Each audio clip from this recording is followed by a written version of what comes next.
안녕하세요. 저는 오민자라고 합니다. 정말 어처구니 없던 제 이야기 좀 들어주세요. 가을의 문턱을 이제 막 넘어서인지 아파트 현관을 나서는 제 어깨 위로 쏟아지는 햇살이 제법 따가웠습니다. 손에 들린 장바구니에는 아들 녀석이 좋아하는 밑반찬을 몇 가지 담아왔어요.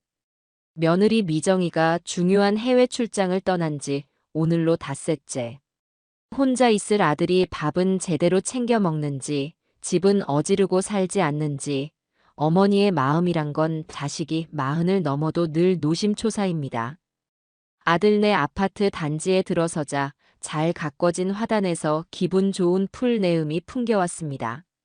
엘리베이터를 기다리면서 잠시 거울에 비친 제 모습을 보았어요. 흰머리가 제법 늘어난 평범한 늙은이의 모습이었죠. 하지만 제 마음은 아직도 팔팔한 청춘인 것만 같습니다. 특히나 저를 어머니가 아닌 엄마라고 부르며 따르는 살가운 며느리 미정이 덕분에 늙어갈 시간이 없는 것 같기도 해요. 엄마, 저 없다고 너무 무리하지 마세요. 이노 씨 스스로 잘할 거예요. 출국하기 전 공항에서 제 손을 꼭 잡으며 말하던 며느리의 목소리가 귓가에 선합니다. 말은 그렇게 해도 제가 가보지 않으면 분명 집이 엉망이 되어 있을 거라는 걸 알기에 웃으며 등을 토닥여 주었죠. 경쾌한 알림음과 함께 14층에 도착했습니다. 아들 네 집 현관문 앞에 서서 익숙하게 비밀번호를 눌렀어요. 삑비비빅. 짧은 멜로디와 함께 잠금 장치가 풀리는 소리는 언제 들어도 정겹습니다. 이노야, 엄마 왔다. 역시나 대답은 없었습니다. 현관에는 아들의 구두와 운동화가 아무렇게나 벗어져 있었어요. 어휴, 이걸 또 이렇게. 저는 허리를 숙여 신발들을 가지런히 정리했습니다. 집 안으로 들어서자 며느리가 좋아하는 은은한 라벤더 향 대신 왠지 모를 퀴퀴한 공기가 저를 맞이하는 것 같았어요. 가장 먼저 거실 창문부터 활짝 열어젖혔습니다. 시원한 바람이 묵은 공기를 밀어내고 집 안가득 신선한 기운을 불어넣었습니다. 거실장 위에는 변함없이 아들 내외의 결혼 사진이 놓여 있습니다. 세상 가장 행복한 미소를 짓고 있는 두 아이의 모습을 보면 제 마음의 모든 시름이 다 녹아내리는 기분이에요. 며느리 미정이는 제게 참 특별한 아이입니다. 아들만 하나 둔 제게는 딸이나 마찬가지였죠.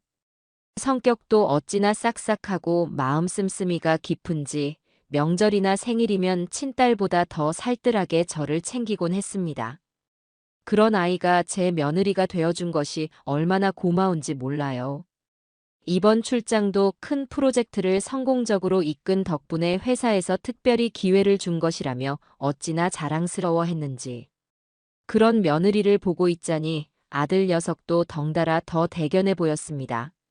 저는 장바구니에서 정성껏 만들어온 밑반찬들을 꺼내 냉장고에 차곡차곡 정리했습니다. 멸치볶음, 장조림, 오이무침. 모두 아들이 좋아하는 것들이에요. 냉장고를 열어보니 며칠 사이에 배달 음식 용기만 몇 개 쌓여 있었습니다. 에고, 이럴 줄 알았지. 혀를 차면서도 입가에는 미소가 번졌습니다. 제가 없으면 안 된다는 사실이 내심 싫지만은 않은 저도 어쩔 수 없는 엄마인가 봅니다. 싱크대에 쌓인 그릇을 설거지하고 소파 위에 널브러진 아들의 양복 상의를 옷걸이에 걸었습니다. 집 안을 둘러볼수록 며느리의 빈자리가 더욱 크게 느껴졌어요. 이제 슬슬 밀린 빨래를 해야겠다 싶어 세탁실로 발걸음을 옮겼습니다. 분명 며칠치 빨랫감이 잔뜩 쌓여 있을 거라고 생각하면서요. 그런데 세탁실 문을 열고 들어선 저는 잠시 의아한 표정을 지었습니다. 세탁기 위에 작은 디지털 표시창에 세탁 완료라는 글자가 깜빡이고 있었기 때문입니다. 어머나 세상에. 이노가 빨래를 다 했네. 순간 헛웃음이 터져나왔습니다. 기가 막히기도 하고 한편으로는 기특한 마음이 들었죠. 결혼 전에는 자기 방 청소 한번 제대로 한 적 없던 녀석입니다. 그런 아들이 스스로 빨래를 다 하다니요. 아마 출근 준비로 정신없는 아침에 쌓인 빨래가 눈에 거슬려 세탁기라도 돌리고 나간 모양입니다. 우리 미정이가 남편 교육 하나는 똑 부러지게 시켰네. 저는 흐뭇한 마음으로 젖은 빨래를 건조기에 옮겨 널어주기로 했습니다. 잘했다고 퇴근하면 꼭 칭찬해줘야겠다고 생각하면서 망설임 없이 세탁기의 동그란 문을 활짝 열었습니다. 훅 하고 뜨뜻하고 축축한 공기가 얼굴을 덮쳤습니다. 갓 끝낸 빨래에서 나는 특유의 깨끗한 세제 향이 코끝을 간지렸죠. 저는 허리를 숙여 세탁기 안으로 두 팔을 쑥 집어넣었습니다. 손에 잡히는 대로 아들의 셔츠와 속옷, 땀에 젖은 운동복, 그리고 며칠간 썼을 수건 따위를 한 움큼씩 꺼내기 시작했어요. 하나, 둘, 젖은 빨랫감들이 세탁 바구니 안으로 옮겨졌습니다. 이제 거의 다 꺼냈구나 싶어 마지막으로 통 안쪽 깊숙이 손을 뻗어 남은 빨랫감을 걸어모으던 바로 그 순간이었습니다. 손끝에 무언가 아주 낯설고 기묘한 것이 닿았습니다. 아들의 면 속옷이나 톡톡한 수건의 질감과는 완전히 다른 감촉이었어요. 아주 얇고 비단처럼 매끄러우면서도 군데군데 무언가 까슬까슬하게 덧대어진 그런 생경한 느낌이었죠. 이게 뭐지? 저는 무심코 고개를 숙여 세탁기 안을 들여다보았습니다. 그리고 그 안에 남아있던 마지막 한 점을 집어 올린 순간 제 세상의 시간은 그대로 멈춰버리고 말았습니다. 제 손에 들려있던 것은 누가 봐도 젊은 여자의 것임이 분명한 아주 화려하고 대담한 디자인의 검은색 레이스 속옷 한 장이었습니다. 쿵! 심장이 발밑까지 아찔하게 떨어졌다가 다시 목구멍으로 치솟는 기분이었습니다.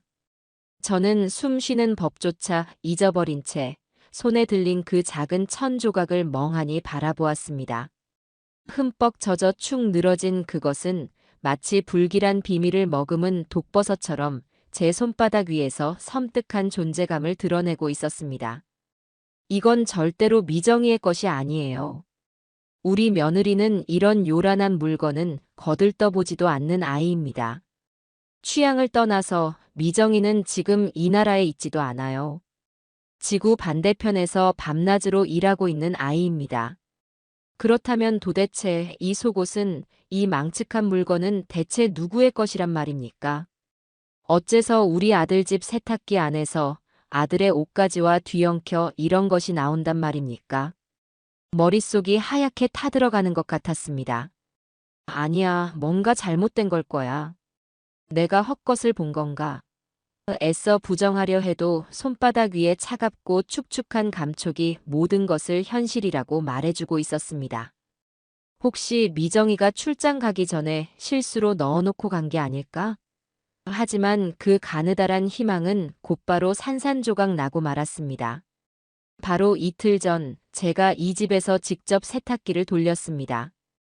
그날 오후 아들의 땀에 전 셔츠와 속옷들을 모아 세탁을 하고 텅 비어있던 은색 세탁기 통 내부를 똑똑히 확인까지 했습니다. 제 기억은 한치의 오차도 없었어요. 그렇다면 결론은 단 하나뿐이었습니다. 이 정체 모를 속옷은 제가 마지막으로 빨래를 하고 난 뒤부터 오늘 아침 사이, 즉 지난 48시간 이내에 이 집 세탁기 안으로 들어왔다는 뜻이 됩니다. 며느리가 없는 바로 그 시간 동안에요. 온몸에 피가 역류하는 것처럼 뜨거워졌다가 이내 얼음장처럼 차갑게 식어버렸습니다.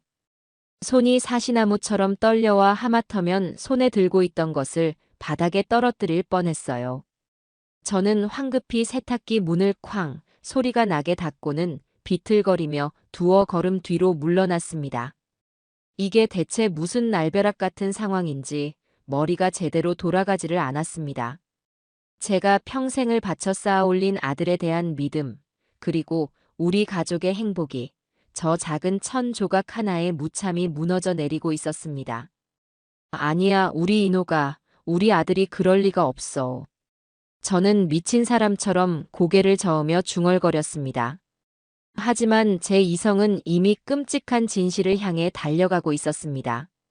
잠시 동안 세탁실 문 앞에 못 박힌 듯 서서 가쁜 숨을 몰아쉬었습니다. 이대로 주저앉아 울고 있을 수만은 없었어요. 정신을 바짝 차려야 했습니다.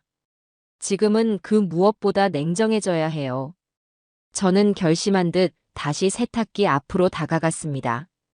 그리고 떨리는 손으로 그 작은 속옷 조각을 다시 집어들었습니다. 이것은 증거물입니다. 저는 마치 범죄 현장을 보존하려는 형사처럼 주방으로 달려가 서랍에서 가장 깨끗한 비닐 위생 봉투를 하나 꺼내왔어요. 물이 뚝뚝 떨어지는 그것을 조심스럽게 봉투 안에 담고 공기가 들어가지 않게 입구를 단단히 묶었습니다. 일단 이건 그 누구의 눈에도 띄지 않는 곳에 제가 잘 가지고 있어야 했습니다. 남은 빨래를 건조기로 옮기는 짧은 순간이 영겁의 시간처럼 길게 느껴졌습니다. 윙 하고 기계가 돌아가는 소리가 제 머릿속을 헤집는 것처럼 시끄럽게 울렸어요. 거실로 나온 저는 소파에 힘없이 주저앉았습니다. 눈앞에 보이는 익숙한 모든 풍경이 순식간에 낯설고 위선적으로 보였습니다. 아들 내외의 행복한 웃음소리가 가득했던 이 집이 이제는 차갑고 추악한 비밀을 품은 공간처럼 느껴졌어요. 저는 가만히 거실장 위의 결혼 사진을 바라보았습니다. 사진 속에서 세상 누구보다 행복하게 웃고 있는 아들의 얼굴 위로 칠흑 같은 검은색 레이스가 어른거렸습니다. 제발, 제발 이 모든 것이 그저 저의 늙은 망상이거나 아니면 아주 질 나쁜 오해이기를 간절히 빌고 또 빌었습니다. 하지만 제 안에 무언가는 이미 알고 있었습니다. 이건 시작에 불과하다는 것을요. 저는 굳게 담은 입술로 조용히 다짐했습니다. 오늘 퇴근하고 돌아오는 아들의 얼굴을 보고 반드시 제 입으로 직접 물어야겠다고. 그 대답을 듣기 전까지 저는 이 자리에서 한 발짝도 움직일 수 없을 것 같았습니다. 시간이 얼마나 흘렀을까요? 거실 소파에 돌처럼 굳어 앉아있던 저는 창문으로 스며드는 저녁 노을이 거실 바닥을 붉게 물들이는 것을 보고서야 겨우 정신을 차렸습니다. 제 손에는 여전히 차갑고 단단한 휴대폰이 들려 있었어요. 당장이라도 아들 녀석에게 전화를 걸어 이게 다 무슨 일이냐고 소리치고 싶은 마음이 목구멍까지 차올랐다가 쓰러지기를 수십 번도 더 반복했습니다. 하지만 그럴 수는 없었어요. 전화기 너머로 듣게 될 아들의 변명이나 거짓말을 감당할 자신이 없었습니다. 저는 제 눈으로 직접 보고 제 귀로 직접 들어야만 했습니다. 그놈의 표정, 눈빛, 목소리의 떨림 하나하나를 전부 확인해야만 직성이 풀릴 것 같았어요. 부엌 서랍 깊숙한 곳에 숨겨두었던 비닐봉지가 자꾸만 눈앞에 어른거렸습니다. 그 안에 든 망측한 물건이 마치 살아있는 생물처럼 제 머릿속을 기어다니며 모든 평온을 갉아먹고 있었습니다. 시계를 보니 어느덧 6시를 향하고 있었어요. 아들이 퇴근할 시간이 다가오고 있다는 뜻이었죠. 저는 비틀거리며 자리에서 일어나 부엌으로 향했습니다. 이대로 넋놓고 앉아있을 수만은 없었습니다. 평소와 똑같이 행동해야 해요. 아들이 조금이라도 눈치를 채게 해서는 안 됩니다. 저는 오늘 아무것도 발견하지 못한 사람처럼 그저 아들의 저녁밥을 챙겨주러 온 평범한 엄마의 모습이어야만 했습니다. 냉장고 문을 열고 아침에 가져온 밑반찬들을 다시 한번 확인했습니다. 그리고 김치찌개를 끓이기 위해 두부와 돼지고기를 꺼냈어요. 도마 위에 돼지고기를 올려놓고 칼을 드는 순간 손이 미세하게 떨려오는 것을 느꼈습니다. 정신 차리자, 오민자. 정신 똑바로 차려야 해. 저는 속으로 몇 번이고 되뇌며 일부러 더 힘을 주어 고기를 썰기 시작했습니다. 쿵, 쿵, 쿵. 도마를 내리찍는 소리가 딱딱하게 부엌을 울렸습니다. 마치 제 심장이 내려앉는 소리 같기도 했어요. 김치를 볶고 육수를 붓고 고기와 두부를 넣었습니다. 보글보글 찌개가 끓어오르는 소리가 들려왔지만 평소 같았으면 구수하게 퍼졌을 냄새가 오늘따라 전혀 느껴지지 않았습니다. 제 모든 감각이 오직 현관문 쪽을 향해 곤두서 있었기 때문이에요. 밥솥에서는 김이 모락모락 피어오르고 계란말이까지 먹음직스럽게 부쳐내 식탁 위에 올려놓았습니다. 완벽한 저녁 식탁이었어요. 하지만 이 모든 것이 폭풍전야의 고요함 속에서 벌어지는 기괴한 연극처럼 느껴졌습니다. 저는 식탁 의자에 잠시 앉아 창밖을 바라보았습니다. 어둠이 짙게 깔린 아파트 단지에 하나둘 불이 켜지기 시작했습니다.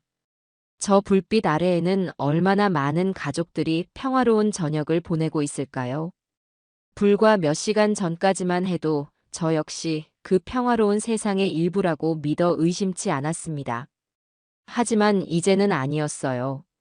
저는 한순간에 행복이라는 울타리 밖으로 내쫓긴 기분이었습니다. 그때였습니다. 삑비비빅. 고요를 깨고 현관문 디지털 도어록 소리가 울려 퍼졌습니다. 제 심장이 철렁 내려앉았습니다. 올 것이 왔구나. 저는 마른 침을 삼키고 자리에서 일어나 최대한 아무렇지 않은 표정을 지으려 애쓰며 현관 쪽으로 걸어갔습니다. 다녀왔습니다. 피곤에 절은 아들의 목소리가 들리고 곧이어 문이 열리며 인호가 모습을 드러냈습니다. 그 녀석은 저를 보더니 희미하게 미소를 지었어요. 엄마 와 있었네. 저녁은 먹었고 너 주려고 아직 안 먹었다. 어서 손 씻고 와. 찌개 다 끓여놨어. 저는 최대한 부드러운 목소리로 말했습니다. 아들은 아무것도 눈치채지 못한 듯 우와 김치찌개. 냄새 좋다라며 가방을 소파에 던져놓고 곧장 화장실로 향했습니다. 저는 그런 아들의 뒷모습을 가만히 지켜보았습니다. 늘 보던 제 아들이 맞는데 오늘따라 왜 저렇게 낯설게 느껴지는 걸까요? 어깨는 축 처져 있고 걸음걸이에는 피곤함이 잔뜩 묻어 있었습니다. 평소와 다른 점은 전혀 찾아볼 수 없었어요. 그래서 더 소름이 끼쳤습니다. 저 태연한 모습 뒤에 대체 어떤 비밀을 숨기고 있는 걸까요? 잠시 후 아들은 편한 옷으로 갈아입고 식탁에 마주 앉았습니다. 저는 아들의 밥그릇에 따끈한 밥을 가득 퍼 담아주었어요. 일이 많이 힘드냐? 얼굴이 반쪽이 됐네, 우리 아들. 응. 요즘 좀 바빠. 새로 맡은 프로젝트 때문에 맨날 야근이야. 아들은 그렇게 말하며 김이 모락모락 나는 찌개를 한 숟가락 크게 떠서 입으로 가져갔습니다. 그리고는 역시 엄마 찌개가 최고야. 식당에서 파는 거랑은 비교가 안 되라며 엄지를 치켜 세웠습니다. 저는 그런 아들을 보며 애써 웃어 보였지만 속은 새까맣게 타들어가고 있었습니다. 야근이라고? 정말 야근 때문에 힘든 게 맞는 걸까? 의심의 씨앗은 한번 싹을 틔우자 무서운 속도로 자라나 제 온 마음을 잠식하기 시작했습니다. 식사를 하는 내내 우리는 별다른 말을 하지 않았습니다. 오직 숟가락과 그릇이 부딪히는 소리만이 식탁 위를 맴돌았어요. 저는 밥을 거의 먹지 못했습니다. 밥알이 모래알처럼 껄끄러워 도저히 삼킬 수가 없었죠. 그저 묵묵히 밥을 먹는 아들의 얼굴만 뚫어지게 쳐다볼 뿐이었습니다. 제 시선을 느꼈는지 아들이 고개를 들고 물었습니다. 엄마는 왜 안 먹어? 내 얼굴에 뭐 묻었어? 아니, 아니다. 그냥 우리 아들 밥 먹는 모습 오랜만에 보는 것 같아서. 저는 황급히 고개를 저으며 둘러댔습니다. 아들은 뭐야, 그게라며 피식 웃고는 다시 식사에 집중했습니다. 저는 그런 아들을 보며 생각했습니다. 지금 당장 물어봐야 할까? 아니면 밥이라도 편하게 다 먹게 해준 다음에 물어봐야 할까? 하지만 음식을 앞에 두고 그런 끔찍한 이야기를 꺼낼 수는 없었습니다. 아들이 식사를 마칠 때까지의 시간은 제게 영원처럼 길게 느껴졌습니다. 아들이 마지막 숟가락을 놓고 잘 먹었다라고 말하는 순간 저는 기다렸다는 듯이 자리에서 일어났습니다. 넌 앉아 있어. 설거지는 엄마가 할게. 아니야, 내가 할게. 엄마는 가서 좀 쉬고 있어. 됐다. 오랜만에 아들 밥 해주러 왔는데 설거지까지 시킬까봐. 가서 과일이라도 좀 깎아놔. 저는 아들을 거실로 등을 떠밀고는 일부러 더 요란하게 설거지를 시작했습니다.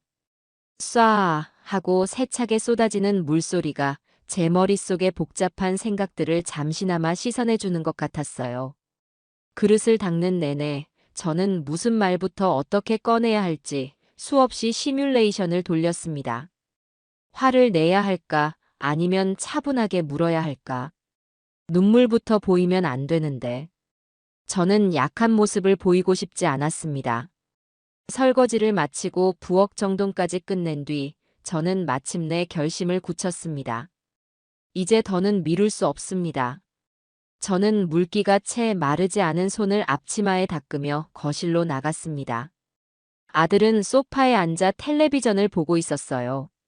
제가 옆에 다가가 앉자 아들은 리모컨으로 텔레비전 소리를 조금 줄였습니다. 엄마, 설거지 다 했어? 고생했네. 이노야. 저는 텔레비전 화면에 시선을 고정한 채 나지막이 아들의 이름을 불렀습니다. 제 목소리가 저도 모르게 조금 떨려 나왔어요. 응, 엄마. 왜? 아들은 여전히 아무것도 모른다는 듯 천진한 목소리로 대답했습니다. 저는 심호흡을 한번 크게 하고 미리 준비해 두었던 비닐봉지를 부엌 서랍에서 꺼내왔습니다. 그리고 그것을 소파 앞 유리 테이블 위에 조용히 올려놓았어요. 툭 하는 가벼운 소리와 함께 투명한 비닐봉지 안에 담긴 검은색 물체가 모습을 드러냈습니다. 아들의 시선이 자연스럽게 테이블 위로 향했습니다. 처음에는 그것이 무엇인지 제대로 인식하지 못한 듯 잠시 고개를 갸웃거렸어요. 하지만 곧 투명한 비닐 안에 담긴 것이 무엇인지 알아차린 아들의 얼굴이 아주 서서히 하얗게 굳어지기 시작했습니다. 눈동자가 믿을 수 없다는 듯 세차게 흔들렸고 입술이 살짝 벌어졌습니다. 엄마 이게 뭐야? 아들의 목소리는 심하게 잠겨 있었습니다.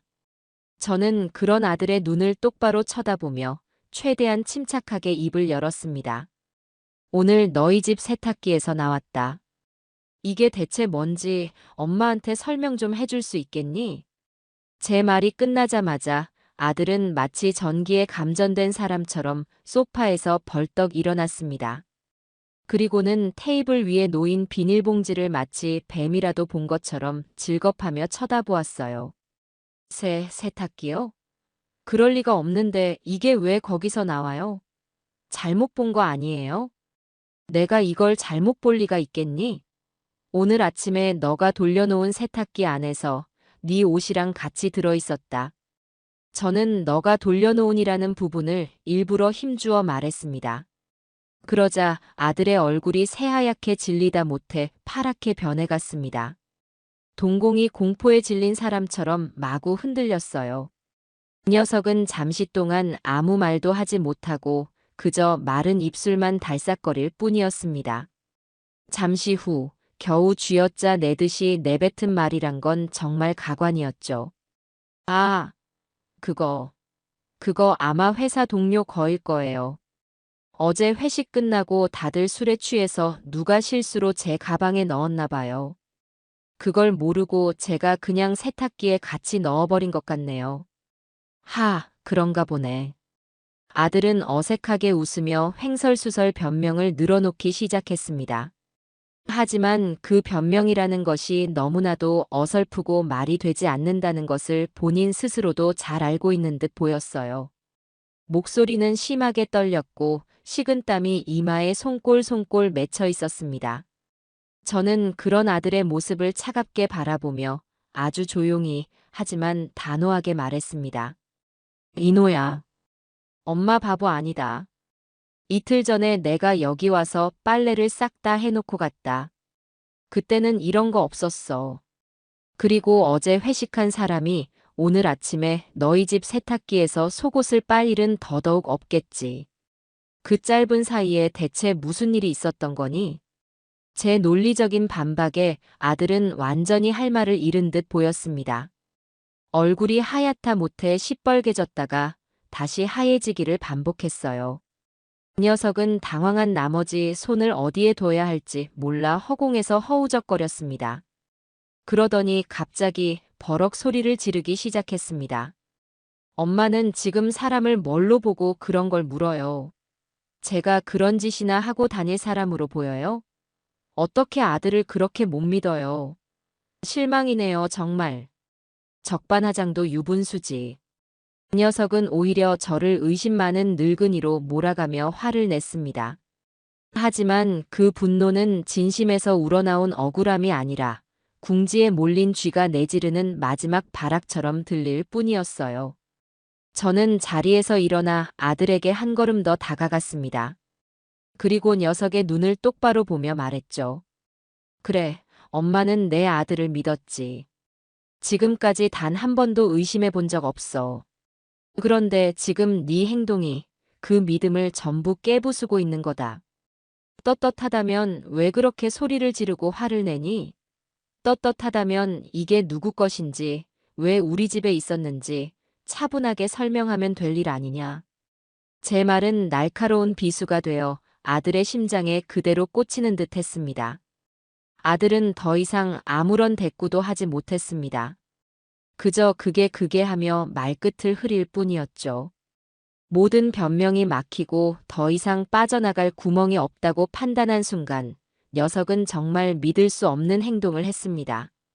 아, 맞다. 나 지금 회사에서 급하게 연락 와서 나가봐야 해요. 아주 중요한 일이라서. 아들은 갑자기 소리를 빽 지르며 테이블 위에 있던 자신의 지갑과 휴대폰을 허둥지둥 챙겨 들었습니다. 제가 이노야, 어딜 가? 라며 붙잡을 새도 없이 녀석은 번개 같은 속도로 현관으로 달려갔습니다. 그리고는 신발을 제대로 신는 둥 마는 둥 구겨 신은 채 현관문을 박차고 나가버렸습니다. 쾅! 요란한 소리를 내며 닫힌 현관문은 마치 제 심장이 산산조각 나는 소리처럼 들렸습니다. 저는 한동안 그 자리에 망부석처럼 서 있었습니다. 텅 빈 집 안에는 방금 전까지 아들이 보고 있던 텔레비전 소리만이 공허하게 울려 퍼지고 있었어요. 아들의 경악에 찬 얼굴, 비겁한 변명, 그리고 마지막에 보여준 저 황당한 도주. 그 모든 것이 제가 품고 있던 마지막 희망의 불씨마저 꺼뜨려 버렸습니다.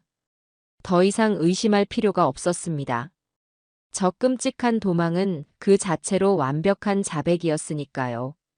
저는 다리에 힘이 풀려 그 자리에 주저앉고 말았습니다. 눈물이 왈칵 쏟아져 나왔지만 소리내어 울 수도 없었습니다. 지금 이 순간 지구 반대편에서 남편을 믿고 씩씩하게 일하고 있을 며느리 미정이의 얼굴이 떠올랐기 때문입니다. 이제 저는 이 사실을 대체 어떻게 감당해야 하는 걸까요? 그날 밤 저는 아들 네 집 소파에서 뜬 눈으로 밤을 새웠습니다.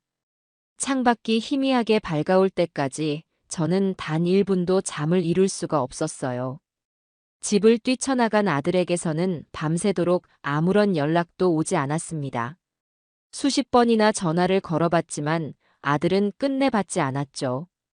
꺼져 있다는 안내 메시지만이 차갑게 흘러나올 뿐이었습니다. 제 머릿속에서는 어젯밤의 일이 쉴 새 없이 재생되었습니다. 아들의 당황하던 표정, 어설픈 거짓말, 그리고 마지막에 그 비겁한 도망까지. 모든 것이 너무나도 선명해서 마치 바로 눈앞에서 벌어지고 있는 일처럼 느껴졌어요. 처음에는 아들에 대한 배신감과 분노로 심장이 터질 것 같았습니다. 제가 평생을 바쳐 키운 아들이 어떻게 제게, 그리고 자기 아내에게 이런 끔찍한 짓을 할 수 있단 말입니까? 하지만 이내 분노는 깊은 슬픔과 절망감으로 바뀌었습니다. 제가 가장 걱정되는 것은 바로 며느리 미정이었습니다. 아무것도 모른 채 먼 타국에서 남편을 그리워하며 고생하고 있을 며느리를 생각하니 가슴이 미어졌어요. 당장이라도 국제 전화를 걸어 이 모든 사실을 알려야 하는 게 아닐까 수없이 고민했습니다. 하지만 그럴 수는 없었어요. 중요한 출장 중에 있는 며느리에게 이런 청천벽력 같은 소식을 전해 그 아이의 앞길을 망칠 수는 없는 노릇이었습니다. 동이 트고 저는 퉁퉁 부은 눈으로 자리에서 일어났습니다. 이대로 주저앉아 슬퍼하고만 있을 수는 없어요. 며느리가 돌아오기 전까지 제 손으로 모든 것을 확인하고 정리해야만 했습니다. 내 아들이 저지른 끔찍한 잘못을 이 어미의 손으로 직접 파헤치고 단죄해야겠다고 저는 굳게 마음먹었습니다. 이것은 단순한 분노나 복수심이 아니었어요. 제 딸이나 다름없는 며느리 미정이를 지키기 위한 어미로서의 마지막 책무라고 생각했습니다. 그 순간부터 저는 더 이상 슬퍼하는 어머니가 아니었습니다. 저는 냉철한 수사관이 되어야만 했어요. 감정에 휩쓸리지 않고 오직 사실과 증거만을 가지고 움직여야 합니다. 저는 제 자신에게 몇 번이고 그렇게 다짐하며 조용한 반격의 첫걸음을 내디뎠습니다. 가장 먼저 해야 할 일은 증거를 수집하는 것이었습니다. 어젯밤 아들의 반응으로 이미 모든 것은 확실해졌지만 나중에 녀석이 발뺌하지 못하도록 명백한 물증이 필요했어요. 저는 아들 부부가 사용하는 안방으로 들어갔습니다. 평소 같으면 아들 내외의 사적인 공간이라며 문 앞에서 망설였겠지만 지금은 그럴 때가 아니었죠. 방은 며느리가 떠나기 전 정리해둔 그대로 깔끔했습니다. 저는 가장 먼저 아들의 옷장 문을 열었습니다. 그리고 어제 입고 나갔던 양복을 찾아 그 주머니부터 뒤지기 시작했어요. 평소 꼼꼼하지 못한 아들은 영수증이나 명함 같은 것을 주머니에 아무렇게나 쑤셔 넣는 버릇이 있었기 때문입니다. 역시나 양복 안주머니에서 구겨진 카드 영수증 한 장이 나왔습니다. 저는 떨리는 손으로 영수증을 펼쳐보았습니다. 날짜는 바로 어제 저녁. 결제 장소는 집에서 그리 멀지 않은 곳에 위치한 꽤나 고급스러워 보이는 이탈리안 레스토랑이었습니다. 그리고 결제 금액은 15만 8천 원. 아무리 비싼 레스토랑이라고 해도 혼자서 저녁 식사로 먹기에는 너무나 큰 금액이었죠. 분명히 2인분 이상을 주문했을 겁니다. 순간 어제 저녁 식탁에서 아들이 했던 말이 제 뇌리를 스쳐 지나갔습니다. 새로 맡은 프로젝트 때문에 맨날 야근이야. 이 녀석은 제게 야근을 한다고 거짓말을 하고 다른 누군가와 우아하게 저녁 식사를 즐기고 있었던 겁니다. 저는 피가 거꾸로 솟는 기분이었지만 애써 감정을 억누르고 영수증을 사진으로 찍어둔 뒤 제 가방 깊숙한 곳에 챙겨 넣었습니다. 이것이 첫 번째 증거였습니다. 다음으로 제가 향한 곳은 아들의 서재였습니다. 컴퓨터를 잘 다루지 못하는 저로서는 컴퓨터를 뒤지는 것은 무리라고 판단했어요. 대신 저는 아들이 쓰레기를 모아두는 작은 휴지통을 샅샅이 뒤지기 시작했습니다. 혹시라도 무언가 단서가 될 만한 것이 있을까 싶어서였죠. 한참을 뒤지던 중 구겨진 영화 티켓 2장을 발견했습니다. 날짜는 사흘 전 평일 저녁. 며느리가 출장을 떠난 바로 다음 날이었습니다. 영화 제목은 요즘 젊은이들 사이에서 유행한다는 로맨틱 코미디 영화였어요. 아들 녀석은 원래 그런 종류의 영화는 유치하다며 거들떠보지도 않는 성격이었습니다. 2장의 티켓은 그날 밤 아들이 혼자가 아니었다는 것을 명백하게 증명해주고 있었습니다. 저는 그 티켓 역시 고이 챙겼습니다. 증거가 하나씩 모일수록 아들에 대한 배신감과 함께 제 결심은 더욱 단단해져만 갔습니다. 집 안을 아무리 더 뒤져봐도 결정적인 증거는 나오지 않았습니다. 이제는 집 밖으로 눈을 돌려야 할 때라고 생각했어요. 저는 일부러 음식물 쓰레기 봉투를 들고 밖으로 나갔습니다. 그리고는 엘리베이터를 기다리는 척하며 평소 안면이 있던 아파트 경비 아저씨에게 다가가 말을 걸었어요. 아저씨, 안녕하세요. 식사는 하셨어요? 아이고, 사모님. 안녕하세요. 그럼요, 든든하게 먹었지요. 다름이 아니라 저희 아들이 요즘 통 얼굴 보기가 힘들어서요. 회사 일이 많이 바쁜지 매일 밤늦게 들어오는 것 같더라고요. 혹시 밤에 오가는 거 보신 적 있으세요? 저는 최대한 아들을 걱정하는 어머니의 얼굴을 하고 자연스럽게 질문을 던졌습니다. 경비 아저씨는 잠시 고개를 갸웃거리더니 별 생각 없이 대답했습니다. 글쎄요, 워낙 입주민이 많아서 제가 다 기억은 못합니다만 아드님이 며칠 전부터 젊은 아가씨랑 같이 다니는 건 몇 번 봤네요. 두 분이 아주 다정해 보이던데요. 퇴근도 같이 하는 것 같던데 회사 동료인가 보죠? 경비 아저씨의 마지막 말은 제 귀에 제대로 들리지 않았습니다. 젊은 아가씨랑 같이 다닌다. 아주 다정해 보였다. 이 말들이 마치 망치처럼 제 머리를 세게 내리쳤습니다. 저는 애써 태어난 척 웃으며 아, 네, 아마 그럴 거예요. 알려주셔서 감사해요라고 말하고는 서둘러 그 자리를 피했습니다. 심장이 미친 듯이 뛰고 손끝이 차갑게 식어갔습니다. 아파트 벤치에 잠시 주저앉아 숨을 골랐습니다. 이제 상황은 명백해졌습니다. 아들은 며느리가 집을 비운 틈을 타 다른 여자를, 그것도 이 집까지 끌어들였던 겁니다. 세탁기에 있던 그 속옷, 레스토랑 영수증, 영화 티켓, 그리고 경비 아저씨의 증언까지. 모든 퍼즐 조각이 하나의 끔찍한 그림을 완성하고 있었습니다. 저는 고개를 들어 아들 네 집 창문을 바라보았습니다. 한때는 제게 가장 큰 자랑이자 행복의 상징이었던 저곳이 이제는 끔찍한 비밀과 거짓으로 가득 찬 위선의 공간처럼 느껴졌어요. 눈물이 핑 돌았지만 저는 입술을 굳게 깨물고 눈물을 참았습니다. 지금은 울 때가 아닙니다. 이제 겨우 시작일 뿐이니까요. 저는 더 확실하고 더 빼도 박도 못할 증거를 찾아야만 했습니다. 그 여자와 내 아들이 함께 있는 명백한 증거를요. 저는 자리에서 일어나 다시 집으로 향했습니다. 제 머릿속에는 이미 다음 계획이 그려지고 있었습니다. 조용한 반격은 이제 막 이막을 올리고 있었습니다. 집으로 돌아온 저는 한참 동안 거실을 서성였습니다. 레스토랑 영수증과 경비 아저씨의 증언만으로는 부족했어요. 아들이 나중에 그냥 회사 동료와 밥 한 번 먹은 것뿐이다라고 발뺌하면 그만이었습니다. 저는 두 사람이 보통 사이가 아니라는 것을 명백하게 입증할, 누구도 반박할 수 없는 결정적인 증거가 필요했습니다.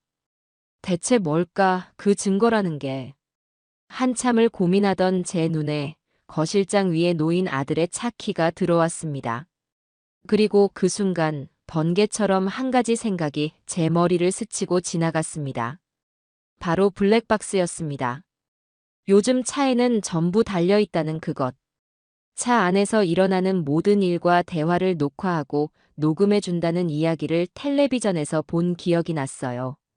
만약 아들이 그 여자와 차를 함께 타고 다녔다면 블랙박스 안에는 모든 진실이 고스란히 담겨 있을지도 모릅니다. 심장이 다시 뛰기 시작했습니다. 하지만 이내 막막함이 밀려왔어요.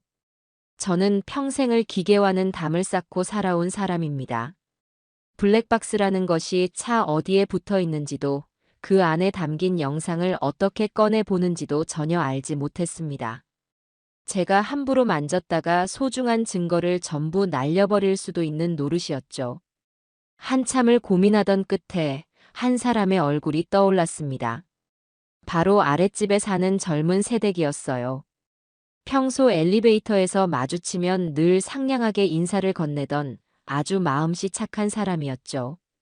그 사람이라면 혹시 저를 도와줄 수 있지 않을까 하는 생각이 들었습니다. 저는 최대한 자연스러운 시나리오를 머릿속으로 짜기 시작했습니다. 그리고 아들의 차 키를 들고 조심스럽게 집을 나섰습니다. 지하 주차장으로 내려가자 익숙한 아들의 검은색 승용차가 보였습니다.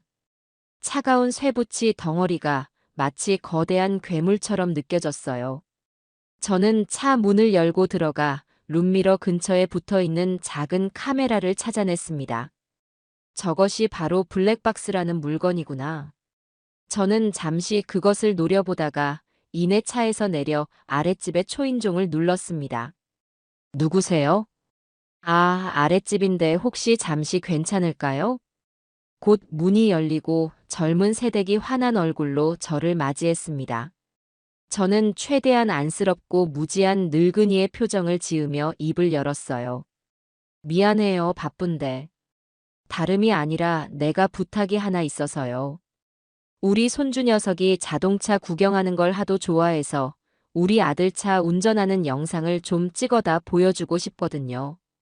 차에 그 뭐라고 하더라, 까만 상자가 달려있던데. 그걸로 어떻게 영상을 빼는지 도무지 모르겠어서요. 혹시 좀 도와줄 수 있을까요? 제 능청스러운 연기가 통했는지 마음씨 착한 새댁은 활짝 웃으며 고개를 끄덕였습니다. 어머님, 그럼요. 그거 블랙박스 말씀하시는 거죠? 아주 간단해요. 제가 금방 해드릴게요. 새댁은 저를 따라 지하 주차장으로 내려와 아주 능숙한 솜씨로 블랙박스에서 작은 메모리 카드를 뽑아냈습니다. 그리고는 자신의 집으로 저를 안내했어요. 어머님, 잠깐만 앉아 계세요. 제 노트북으로 영상 옮겨드릴게요. 새댁이 노트북에 메모리 카드를 꽂고 무언가를 조작하는 동안 저는 심장이 터질 것 같은 긴장감에 마른 침만 꿀꺽 삼켰습니다.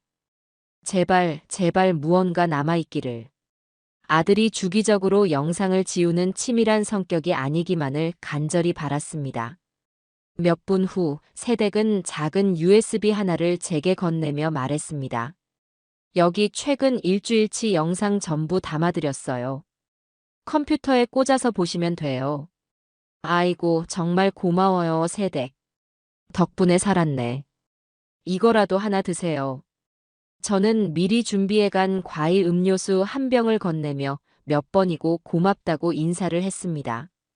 집으로 돌아오는 엘리베이터 안에서 저는 제 손에 들린 작은 USB를 가만히 내려다보았습니다. 이 작고 가벼운 물건 안에 어쩌면 한 가정을 송두리째 무너뜨릴 수도 있는 무서운 진실이 담겨 있을지도 모른다고 생각하니 온몸에 소름이 돋았습니다. 집으로 돌아온 저는 떨리는 손으로 아들의 서재에 있는 노트북을 켰습니다. 부팅되는 시간이 영겁처럼 길게 느껴졌어요. 마침내 바탕화면이 나타나고 저는 심호흡을 한번 한 뒤 USB를 노트북에 꽂았습니다. 그리고 폴더를 열어 가장 최근 날짜의 영상 파일부터 차례대로 재생하기 시작했습니다. 처음 몇 개의 영상은 별다른 내용이 없었습니다. 아들이 혼자 운전하며 라디오를 듣거나 회사 동료와 통화하는 내용이 전부였죠. 역시 아무것도 없는 건가. 실망감이 밀려오려던 바로 그 순간이었습니다. 사흘 전 저녁 시간대에 영상 파일을 클릭하자 제 눈을 의심하게 만드는 장면이 펼쳐졌습니다. 익숙한 아파트 단지 입구에서 아들이 차를 세우고 조수석 문을 열어주었습니다. 그리고 차 안으로 올라타는 것은 며느리 미정이가 아닌 아주 젊고 화사한 옷차림의 낯선 여자였습니다. 여자는 차에 타자마자 아주 자연스럽게 아들의 팔에 팔짱을 끼며 웃었습니다. 오빠, 오늘 영화 진짜 재밌었다. 그치? 그러게. 네가 좋아하니까 나도 좋네. 아들의 목소리는 제가 평소에 듣던 무뚝뚝한 톤이 아니었습니다. 아주 다정하고 꿀이 뚝뚝 떨어지는 듯한 목소리였어요. 저는 숨을 죽인 채 두 사람의 대화를 한마디도 놓치지 않으려 화면에 집중했습니다. 여자는 조잘조잘 오늘 봤던 영화 이야기, 회사 사람들 험담, 새로 사고 싶은 가방 이야기 등을 쉴 새 없이 늘어놓았고 아들은 그런 여자의 말에 연신 맞장구를 치며 사랑스럽다는 듯이 여자를 쳐다보았습니다. 저는 제 눈앞에 펼쳐지는 광경을 도저히 믿을 수가 없었습니다. 저 남자가 며느리 앞에서는 피곤하다는 말만 반복하던 내 아들이란 말인가. 차가 신호에 걸려 잠시 멈추자 아들은 아주 자연스럽게 여자의 머리를 쓰다듬고 볼에 가볍게 입을 맞추었습니다. 여자는 까르르 웃으며 아들의 어깨에 기댔습니다. 그 모습은 영락없는 연인들의 모습, 그 자체였습니다. 영상의 마지막 부분은 저를 더욱 경악하게 만들었습니다. 아파트 지하 주차장에 차를 세운 뒤 두 사람은 바로 내리지 않았습니다. 아들은 주변을 한번 휙 둘러보더니 이내 조수석 쪽으로 몸을 기울여 여자의 입술을 거칠게 탐하기 시작했습니다. 두 사람은 한참 동안이나 차 안에서 서로를 부둥켜 안고 애정 행각을 벌였습니다. 블랙박스 카메라가 그 모든 순간을 적나라하게 담아내고 있었어요. 저는 저도 모르게 억하는 비명을 지르며 노트북을 셔츠 닫아버렸습니다. 온몸이 부들부들 떨리고 구역질이 치밀어 올랐습니다. 더 이상은 볼 수가 없었어요. 제 아들이, 제 자랑스러운 아들이 며느리가 없는 집에서 바로 그 주차장에서 저런 추악한 짓을 벌이고 있었다는 사실이 도저히 감당이 되지 않았습니다. 한참 동안 바닥에 주저앉아 거친 숨을 몰아쉬었습니다. 분노와 배신감, 그리고 며느리에 대한 미안함이 뒤섞여 눈물이 비 오듯 쏟아졌습니다. 하지만 울음도 잠시, 저는 이를 악물고 다시 자리에서 일어났습니다. 그리고 노트북을 다시 열었어요. 이 모든 것을 제 눈에 똑똑히 새겨두어야 했습니다. 그리고 저 여자가 대체 누구인지 반드시 알아내야만 했습니다. 그때였습니다. 집을 뛰쳐나간 아들이 급하게 나가느라 거실 테이블 위에 두고 간 태블릿 PC 화면이 번쩍 하고 켜지며 알림이 뜨는 것이 보였습니다. 평소 같았으면 사적인 물건이라며 거들떠보지도 않았겠지만 지금의 저는 망설일 이유가 없었습니다. 태블릿 화면 위에는 메신저 앱의 알림이 여러 개 떠 있었습니다. 그리고 그 발신자의 이름은 제 심장을 얼어붙게 만들기에 충분했습니다. 하트 유나. 그 이름 뒤에 붙은 빨간 하트가 마치 저를 비웃는 것처럼 느껴졌습니다. 알림 내용은 화면의 일부만 보였지만 내용은 충분히 짐작할 수 있었어요. 오빠, 어머님 괜찮으셔? 무슨 일인지 말해줘. 걱정돼, 전화 좀 받아 같은 메시지들이었습니다. 유나. 저는 떨리는 손으로 가방에서 수첩과 펜을 꺼냈습니다. 그리고는 최유나라는 세 글자를 힘주어 꾹꾹 눌러 썼습니다. 이제 그 여자의 얼굴도 이름도 모두 알게 되었습니다. 제 손에는 누구도 부정할 수 없는 완벽한 증거가 들려 있었습니다. 저는 창밖을 바라보았습니다. 어느덧 해가 저물고 있었어요. 저는 조용히 달력을 확인했습니다. 며느리 미정이가 돌아올 날이 이제 하루 앞으로 다가오고 있었습니다. 폭풍이, 아주 거대한 폭풍이 곧 이 집을 덮칠 것이었습니다. 그리고 그 폭풍의 중심에는 바로 제가 서 있을 것이었습니다. 아들이 집을 뛰쳐나간 후 꼬박 이틀이라는 시간이 흘렀습니다. 그 이틀은 제 인생에서 가장 길고도 지독한 시간이었습니다.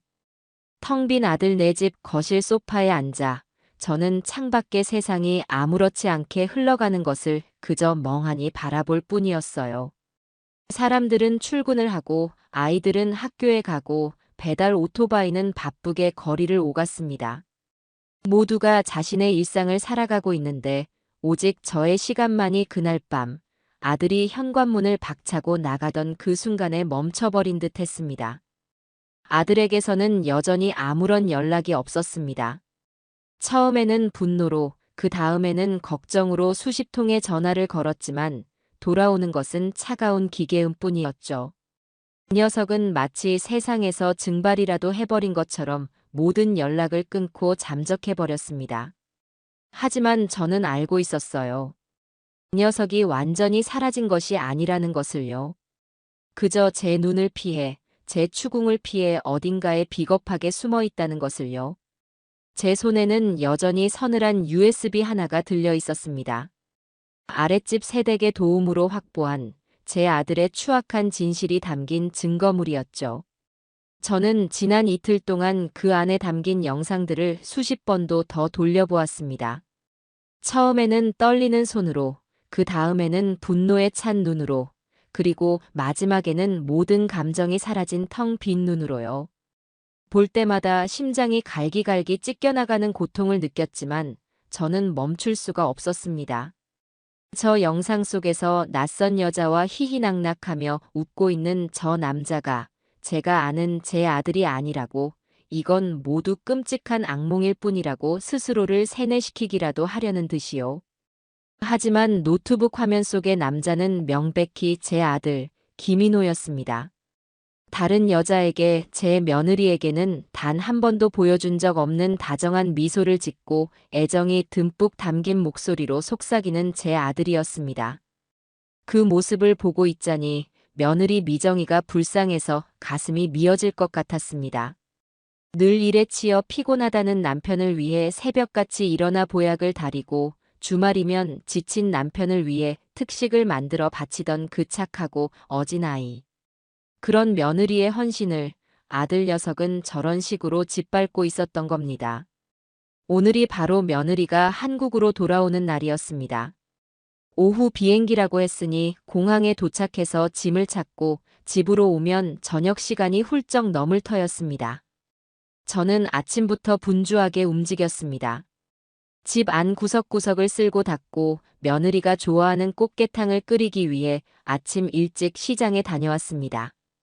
먼 길을 오느라 고생했을 며느리에게 따뜻한 밥 한 끼라도 제대로 차려주고 싶었기 때문입니다. 하지만 음식을 만드는 내내 제 마음은 지옥의 불구덩이에 있는 것처럼 뜨겁고 고통스러웠습니다. 이 사실을, 이 끔찍한 진실을 며느리에게 어떻게 전해야 할까요? 아니, 전해야만 하는 걸까요? 차라리 이 모든 것을 저 혼자만 알고 아들 녀석을 조용히 불러내 단단히 혼을 내고 끝내는 것이 낫지 않을까 하는 유혹이 몇 번이고 저를 흔들었습니다.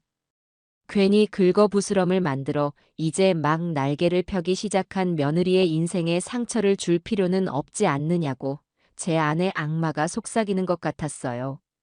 하지만 그럴 때마다 제 눈앞에는 차 안에서 다른 여자와 입을 맞추던 아들의 모습과 그 아래에 놓여있던 하트 유나라는 이름이 떠올랐습니다. 이건 단순한 실수가 아니었습니다. 이건 명백한 기만이고 배신이었습니다. 이걸 모른 척 덮고 넘어간다면 저는 평생 며느리의 얼굴을 떳떳하게 쳐다볼 수 없을 겁니다. 그리고 제 아들은 자신이 뭘 잘못했는지도 모른 채 언젠가 더 큰 잘못을 저지르게 될 것이 분명했습니다. 오후가 되자 놀라운 일이 벌어졌습니다. 죽은 듯이 연락이 없던 아들에게서 문자 메시지 한 통이 도착한 겁니다. 엄마, 미정이 오늘 저녁에 오지? 나 지금 집으로 들어갈게. 할 말 있어. 저는 휴대폰을 든 채 한참 동안 움직일 수가 없었습니다. 뻔뻔하기 짝이 없는 녀석. 며느리가 돌아온다는 소식을 듣고서야 마치 아무 일도 없었다는 듯이 집으로 들어오겠다는 그 태도에 기가 막혀 말이 나오지 않았습니다. 하지만 한편으로는 잘 되었다는 생각도 들었어요. 오늘 밤 이 자리에서 모든 것을 끝내야만 했습니다. 1시간쯤 지났을까 현관문 비밀번호 누르는 소리가 들렸습니다.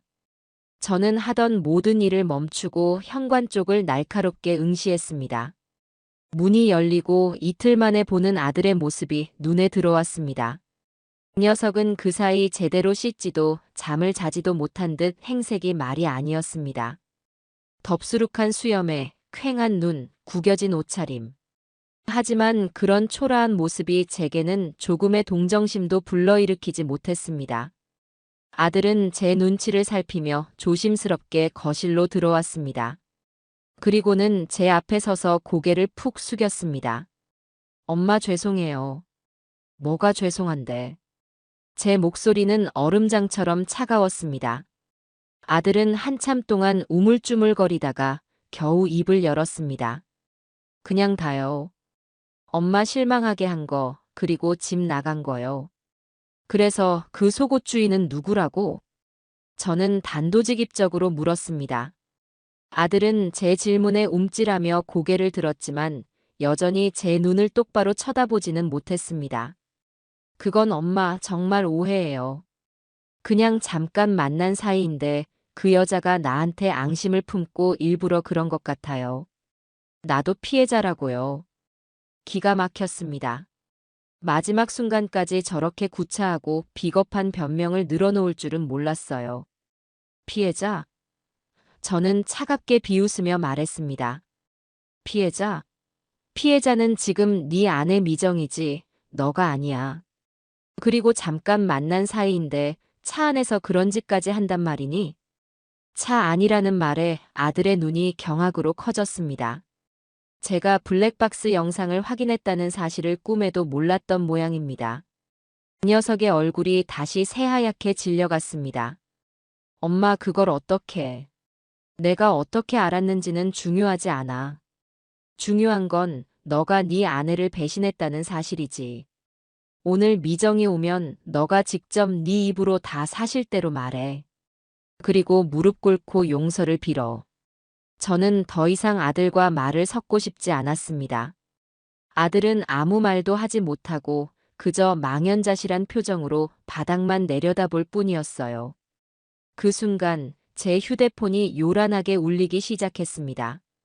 화면에는 우리 예쁜 며느리라는 이름이 떠 있었습니다. 미정이었습니다. 저는 아들을 한번 쏘아보고는 최대한 밝은 목소리로 전화를 받았습니다.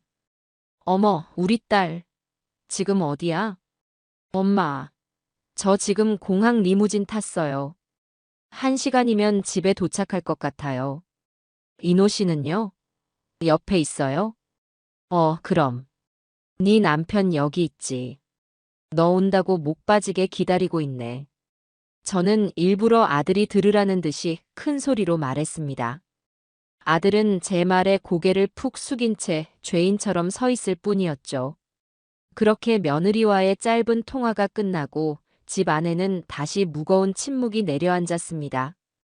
이제 1시간 뒤면 이 모든 비밀을 마주해야 할 주인공이 도착할 것이었습니다. 저녁 8시가 조금 넘은 시간, 마침내 현관문이 열리고 며느리 미정이가 큰 캐리어를 끌고 모습을 드러냈습니다. 일주일 만에 보는 며느리의 얼굴은 조금 피곤해 보였지만 밝고 건강한 모습이었습니다. 엄마, 이노 씨, 나왔어요. 미정이는 환하게 웃으며 저와 아들에게 달려와 안겼습니다. 저는 그런 며느리를 꼭 안아주며 등을 토닥여 주었어요. 고생했다, 우리 딸. 어서 와.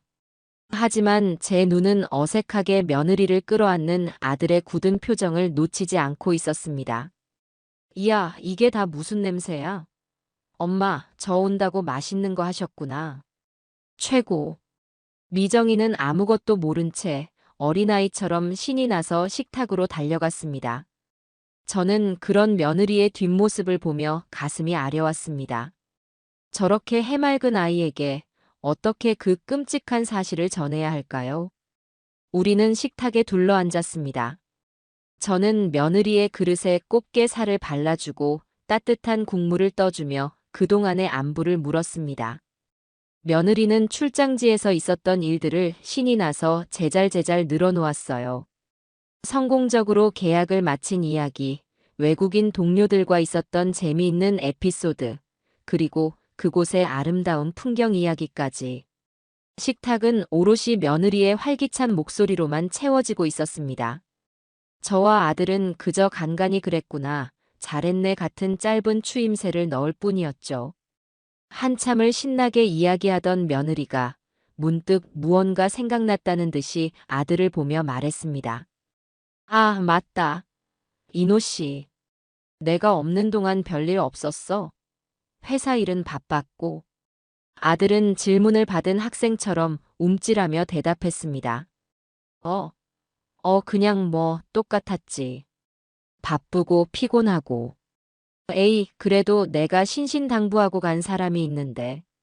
든든하지 않았어? 며느리는 장난스럽게 웃으며 말했습니다. 저는 그저 묵묵히 국을 떠먹으며 두 사람의 대화를 지켜보고 있었습니다.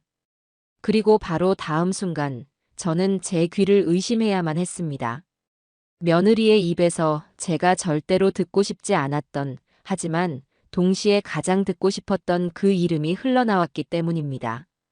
당신네 팀의 최유나 씨 있잖아. 내가 출장 가기 전에 따로 부탁했거든. 우리 남편 외롭지 않게 잘 좀 챙겨달라고. 밥도 좀 사주고 가끔 말동무도 되어주라고. 정말 착하고 싹싹한 후배라니까. 유나 씨가 잘해줬지? 쨍그랑.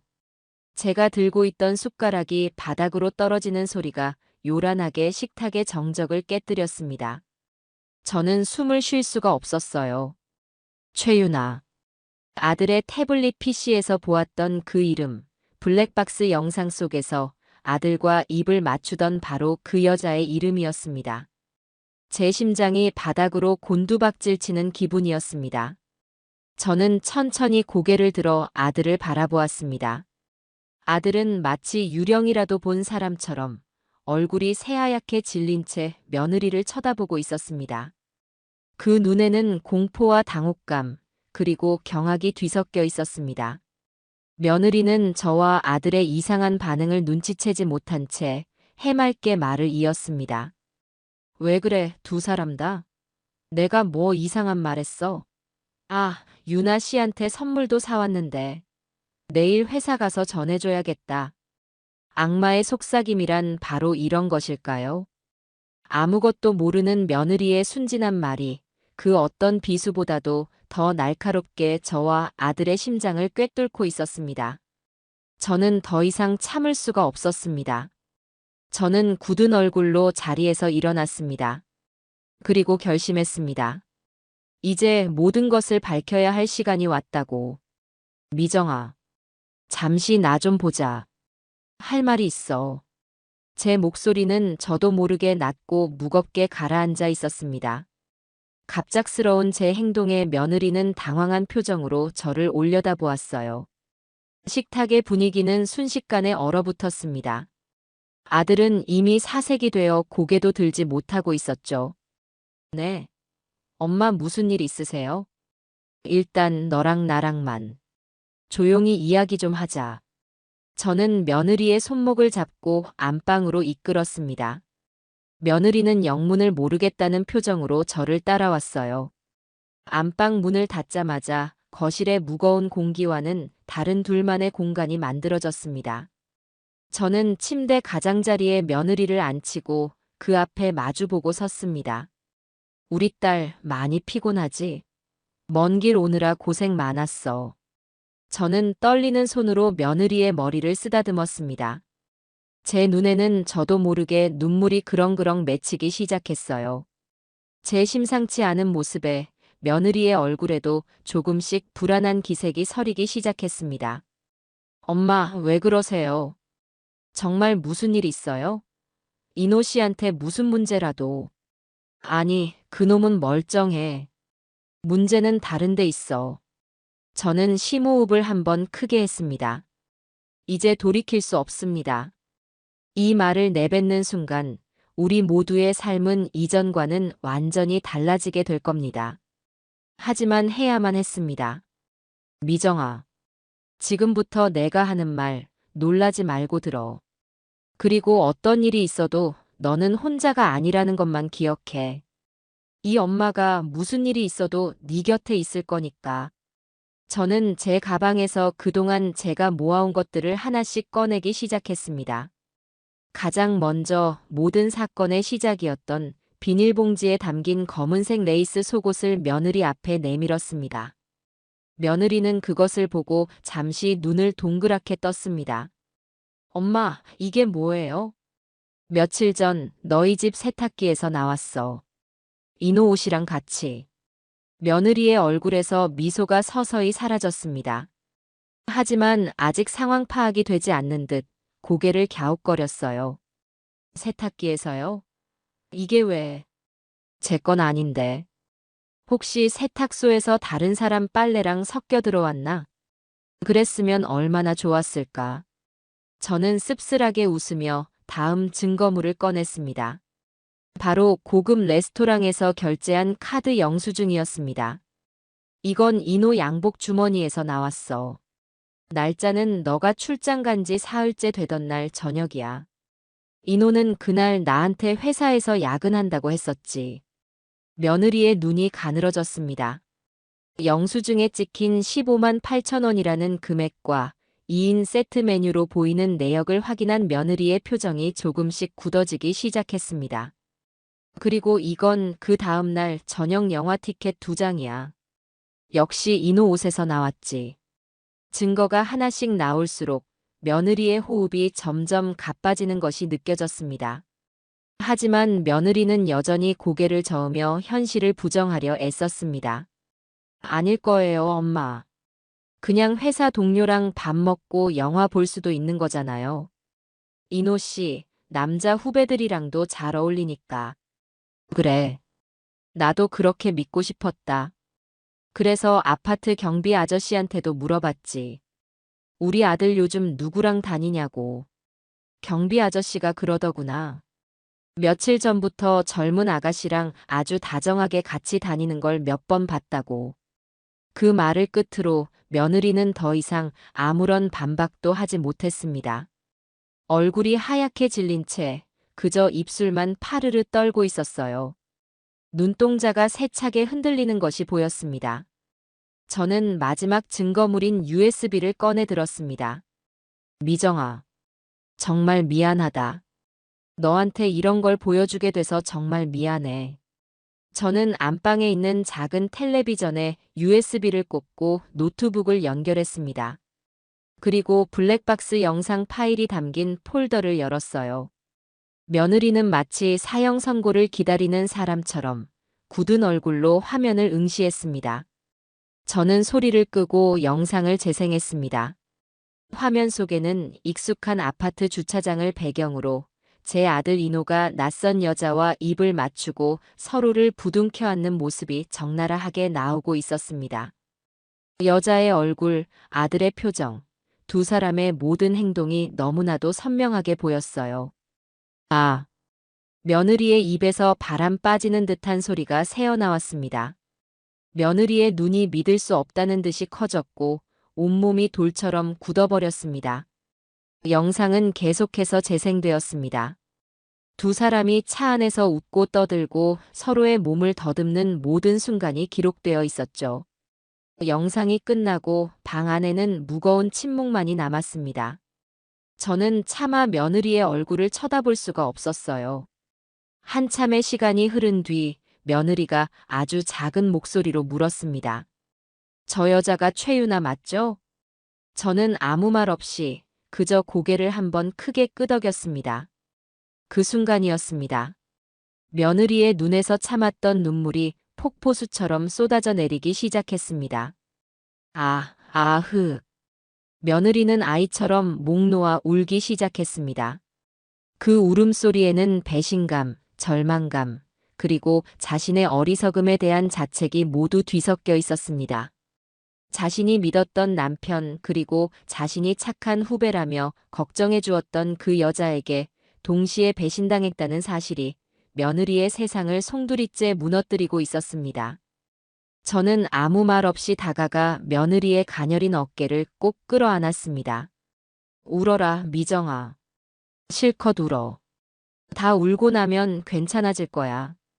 저는 그저 며느리의 등을 토닥여주는 것밖에는 할 수 있는 일이 없었습니다. 며느리는 제 품에 안겨 한참 동안이나 서럽게 울었습니다. 며느리의 뜨거운 눈물이 제 옷을 흠뻑 적셨지만 저는 조금도 싫지 않았습니다. 이 아이가 지금 겪고 있는 고통에 비하면 이건 아무것도 아니었으니까요. 얼마나 울었을까. 마침내 며느리의 울음소리가 조금씩 잦아들었습니다. 며느리는 퉁퉁 부은 눈으로 저를 올려다보았어요. 그리고는 제 손을 꼭 잡으며 말했습니다. 엄마, 저 이제 어떻게 해야 해요? 너무 무서워요. 모든 게 다 끝난 것 같아요. 저는 그런 며느리의 눈을 똑바로 마주보며 아주 단호하고 힘있는 목소리로 말했습니다. 아니, 끝나지 않았어. 이제 시작이야. 제 말에 며느리의 눈이 흔들렸습니다. 저는 며느리의 두 손을 더욱 굳게 잡았습니다. 미정아, 잘 들어. 너는 지금 이 순간부터 절대 피해자가 아니야. 저것들한테 인생을 망친 불쌍한 여자가 되어서는 안 돼. 너는 이 모든 것을 바로잡고 저 두 인간에게 죗값을 치르게 할 심판자가 되어야 해. 심판자요? 그래. 너는 아무 잘못 없어. 잘못은 명백하게 저 두 인간이 저질렀다. 그러니 고개 숙이고 눈물 흘려야 할 사람은 너가 아니라 바로 저것들이야. 알겠니? 제 확신에 찬 목소리에 며느리의 흔들리던 눈빛이 조금씩 안정을 찾아가기 시작했습니다. 슬픔과 절망으로 가득 찼던 그 눈에 아주 작은 불씨 같은 것이 피어나는 것이 보였어요. 그것은 바로 분노였습니다. 엄마 말이 맞아요. 저 이렇게 바보같이 당하고만 있지 않을 거예요. 절대로요. 며느리의 목소리는 아직 떨리고 있었지만 그 안에는 이전에는 없었던 단단한 심지가 박혀 있었습니다. 저는 그제야 안도의 한숨을 내쉬었습니다. 우리 며느리는 제가 생각했던 것보다 훨씬 더 강한 아이였습니다. 그날 밤, 저와 며느리는 밤이 새도록 함께 있었습니다. 거실에 있던 아들은 안방에서 들려오는 며느리의 울음소리에 안절부절 못하다가 결국 모든 것을 포기한 듯 제 방으로 들어가 문을 잠가버렸습니다. 저와 며느리는 그 비겁한 남자를 철저히 무시했습니다. 우리는 앞으로 어떻게 해야 할지에 대해 의논하기 시작했습니다. 가장 먼저 내일 당장 유능한 이혼 전문 변호사를 찾아가기로 했습니다. 그리고 오늘 우리가 확인한 모든 증거들을 차곡차곡 정리했죠. 며느리는 눈물을 흘리면서도 아주 이성적이고 침착하게 상황을 분석하기 시작했습니다. 그 모습이 어찌나 대견하고 안쓰러운지 저는 몇 번이고 며느리를 끌어안아주고 싶었습니다. 그리고 대화의 마지막에 며느리가 차갑게 식은 목소리로 말했습니다. 엄마, 그냥 이혼만 하고 끝내지는 않을 거예요.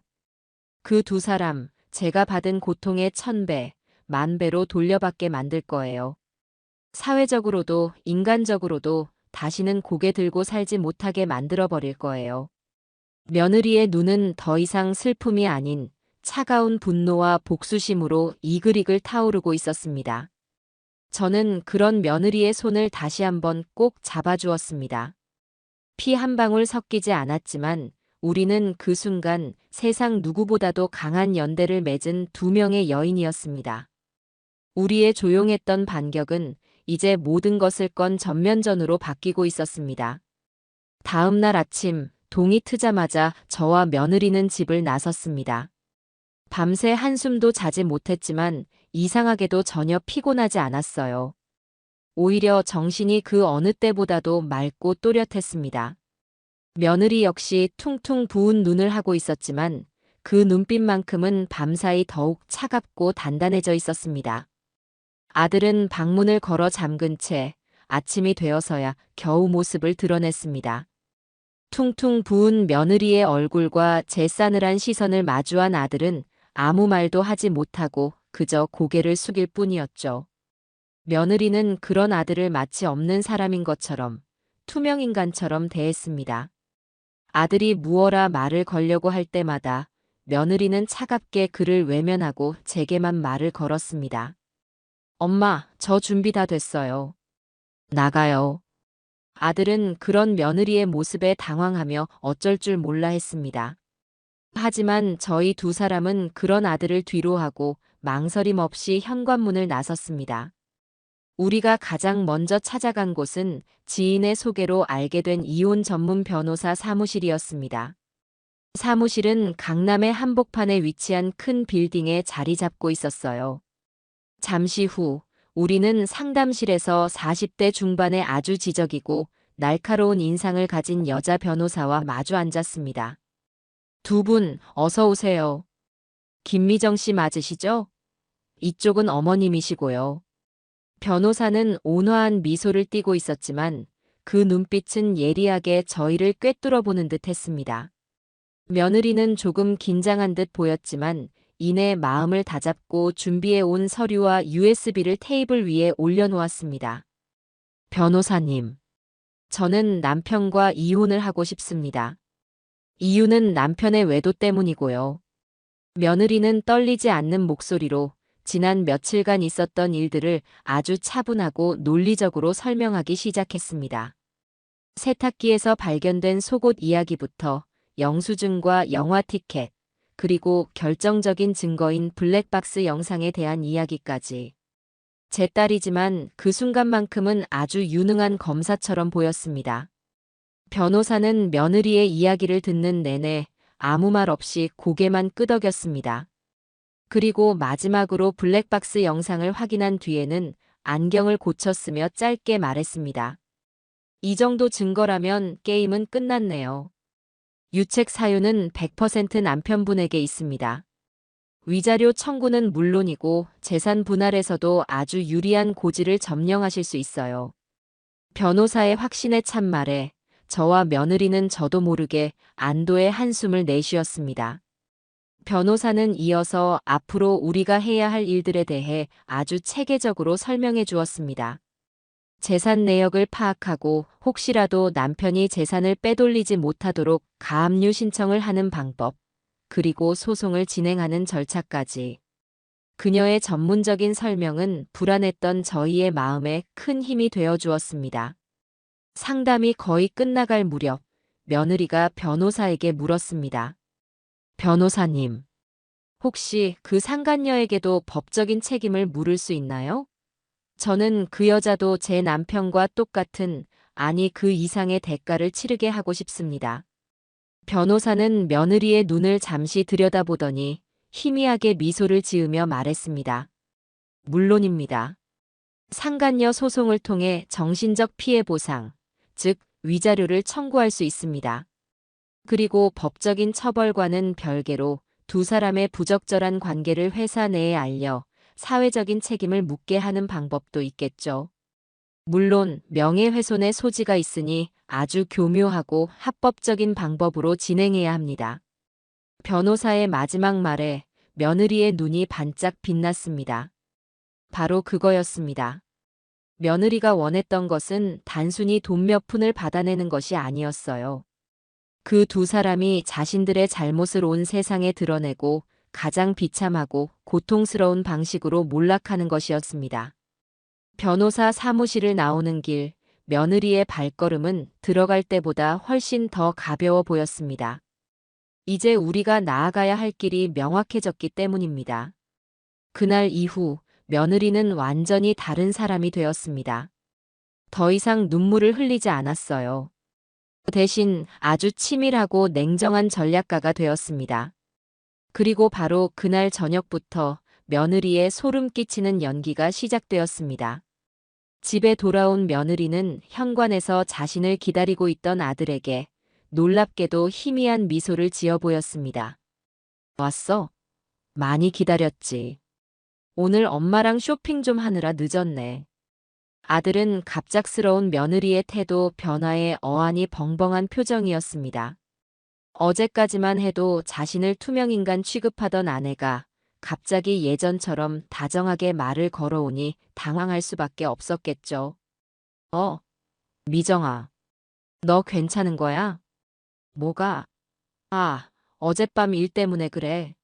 생각 좀 해봤는데 당신 말대로 뭔가 오해가 있었을 수도 있겠다 싶어.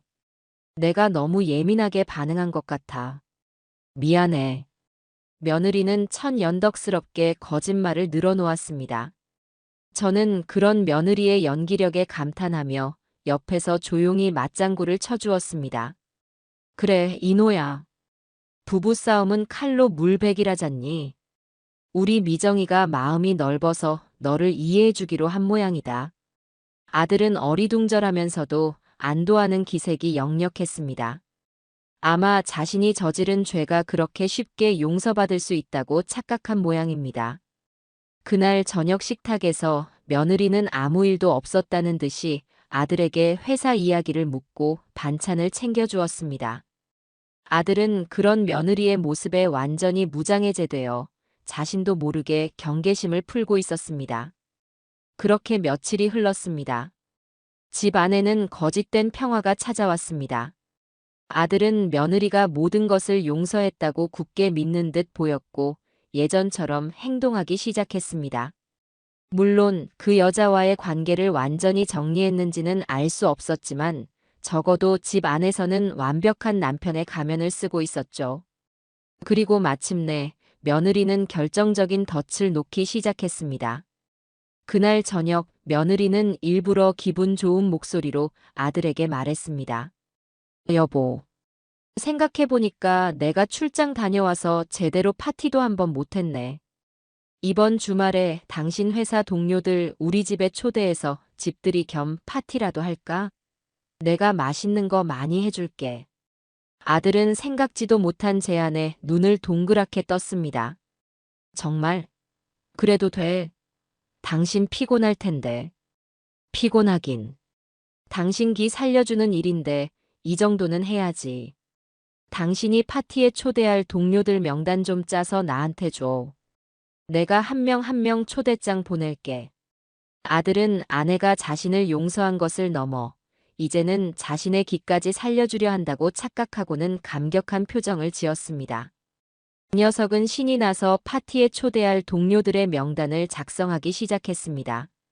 그리고 며느리는 그 명단을 건네받아 훑어보는 척하며 아주 결정적인 한마디를 툭 던졌습니다. 어머, 여기 명단에 최유나 씨 이름이 빠졌네. 당신 그동안 잘 챙겨줬다면서. 유나 씨도 꼭 초대해야지. 섭섭해하겠다. 며느리는 정말이지 세상에서 가장 순진하고 천진난만한 표정을 짓고 있었습니다.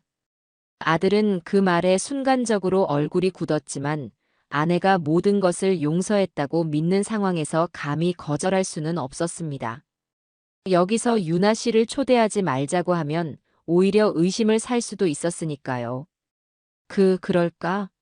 유나 씨 바쁠 텐데. 괜찮아. 내가 꼭 오라고 할게.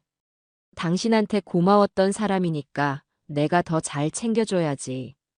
며느리는 그렇게 말하며 아들의 명단에 최유나라는 이름을 직접 추가했습니다. 아들은 마지못해 고개를 끄덕였지만 그 표정에는 미세한 불안감이 서려 있었습니다. 덫은 완벽하게 놓였습니다. 이제 사냥감이 제 발로 덫 안으로 걸어 들어오기만을 기다리면 되는 것이었습니다. 파티가 열리기 전날 밤, 저와 며느리는 거실에 마주 앉았습니다. 모든 준비는 끝났습니다. 거실에서 가장 잘 보이는 큰 텔레비전에는 문제의 블랙박스 영상이 담긴 USB가 연결되어 있었고, 저는 파티의 마지막을 화려하게 장식할 특별한 선물을 예쁜 상자에 담아 포장해 두었습니다. 그 선물은 바로 모든 사건의 시작이었던 제가 깨끗하게 세탁해서 곱게 접어둔 검은색 레이스 속옷이었습니다. 며느리는 창밖을 바라보며 나지막이 말했습니다. 엄마, 저 잘할 수 있겠죠? 저는 그런 며느리의 어깨를 감싸 안으며 말해주었습니다. 그럼. 너는 세상에서 가장 강한 아이야. 그리고 걱정하지 마. 네 뒤에는 이 엄마가 굳건히 서 있을 테니까. 우리는 말없이 서로를 바라보며 희미하게 웃었습니다. 그것은 동지애와 연대감, 그리고 다가올 심판의 날에 대한 비장한 각오가 담긴 미소였습니다. 내일 이 집은 두 위선자들의 가장 화려하고도 비참한 무덤이 될 것이었습니다. 마침내 심판의 날이 밝았습니다. 파티가 예정된 주말 아침, 저는 평소보다 훨씬 더 일찍 눈을 떴습니다. 창밖은 아직 어두컴컴한 새벽의 장막에 쌓여 있었지만 제 정신은 그 어느 때보다도 맑고 차갑게 깨어 있었습니다. 옆에서 잠든 며느리는 지난 며칠간의 긴장 때문인지 새근새근 고른 숨을 내쉬고 있었어요. 저는 조용히 침대에서 일어나 며느리의 이마에 흐트러진 머리카락을 가만히 쓸어 넘겨주었습니다. 조금만 더 힘내자, 우리 딸. 오늘만 지나면 다 괜찮아질 거야. 그날 아침, 저와 며느리는 마치 중요한 전투를 앞둔 장수처럼 비장한 마음으로 파티 준비를 시작했습니다. 하지만 저희의 표정은 그 누구보다도 밝고 평온해 보였죠. 거실에서는 아침부터 신나는 음악이 흘러나왔고 저희 두 사람은 콧노래까지 흥얼거리며 음식을 만들었습니다. 그 모습을 본 아들 녀석은 모든 것이 완벽하게 정상으로 돌아왔다고 굳게 믿는 듯 보였습니다. 그 녀석은 안도감과 미안함이 뒤섞인 표정으로 저희 주변을 맴돌며 엄마 미정아, 뭐 도와줄 거 없어? 라고 연신 물어왔지만 저희는 그저 웃으며 고개를 저을 뿐이었어요. 이 거대한 연극의 주인공인 당신은 그저 가만히 앉아 심판의 순간을 기다리기만 하면 된다고 속으로 말하면서요. 저희는 일부러 평소보다 훨씬 더 많고 화려한 음식들을 준비했습니다. 최고급 한우로 만든 갈비찜, 신선한 해산물을 듬뿍 넣은 해물 잡채, 며느리의 솜씨가 듬뿍 담긴 월남쌈과 카프레제 샐러드까지. 식탁은 마치 고급 한정식집처럼 풍성하게 차려졌습니다. 이것은 단순한 파티 음식이 아니었습니다. 그것은 두 위선자들에게 내려지는 마지막 만찬이자 그들의 추악한 행적을 축하하는 제사상과도 같은 것이었습니다. 약속된 저녁 7시가 되자 손님들이 하나둘 도착하기 시작했습니다. 아들의 회사 동료들은 모두들 밝고 유쾌한 사람들이었어요. 그들은 저희가 차린 음식을 보며 연신 감탄사를 내뱉었고 집이 너무 예쁘다며 칭찬을 아끼지 않았습니다. 저와 며느리는 세상에서 가장 완벽하고 다정한 안주인의 모습으로 그들을 맞이했습니다.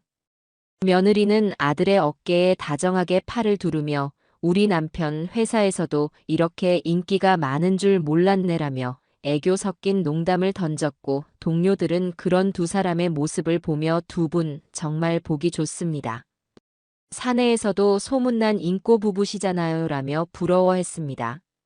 그 말을 듣는 아들의 얼굴에는 뿌듯함과 미안함이 뒤섞인 미소가 번졌죠.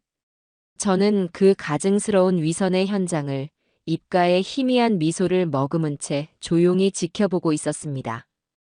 파티의 분위기가 한창 무르익어갈 무렵 드디어 마지막 손님이 도착했습니다. 딩동 하고 초인종 소리가 울리자 며느리는 기다렸다는 듯이 현관으로 달려나갔습니다. 어머, 유나 씨. 어서 와요. 기다렸잖아.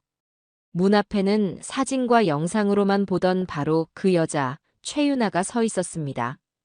그녀는 생각했던 것보다 훨씬 더 예쁘고 세련된 모습이었어요.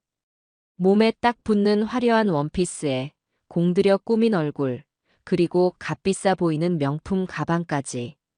누가 봐도 저는 다른 사람들과는 달라요라고 온몸으로 말하고 있는 듯 했습니다.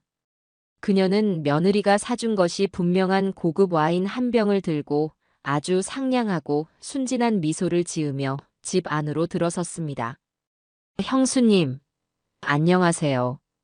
와, 집 너무 좋다. 그리고 이렇게 맛있는 냄새가.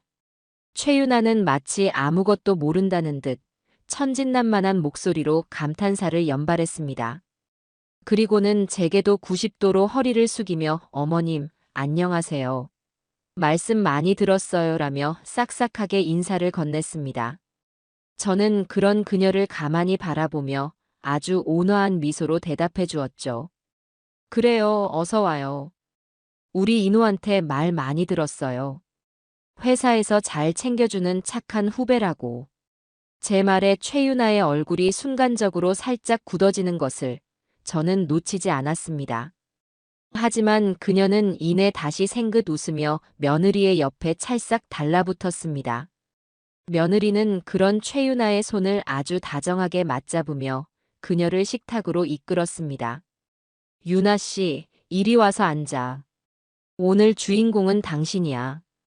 우리 남편 챙겨주느라 고생 많았는데 내가 맛있는 거 많이 해줄게. 그렇게 악마들의 만찬이 본격적으로 시작되었습니다. 최유나는 조금의 경계심도 없이 며느리가 따라주는 와인을 받아 마시고 저희가 만든 음식을 맛있게 먹었습니다. 그녀는 시종일관 밝은 미소를 띠며 분위기를 주도하려 애썼고 다른 동료들과도 스스럼 없이 어울렸습니다. 하지만 저는 알고 있었어요. 그녀의 그 완벽한 미소 뒤에 숨겨진 미세한 불안감과 간간히 아들에게로 향하는 의미심장한 눈빛을요. 아들 역시 마찬가지였습니다. 그 녀석은 애써 태어난 척 다른 동료들과 이야기를 나누면서도 온 신경은 며느리와 최유나 그리고 저를 향해 뻗어 있었습니다.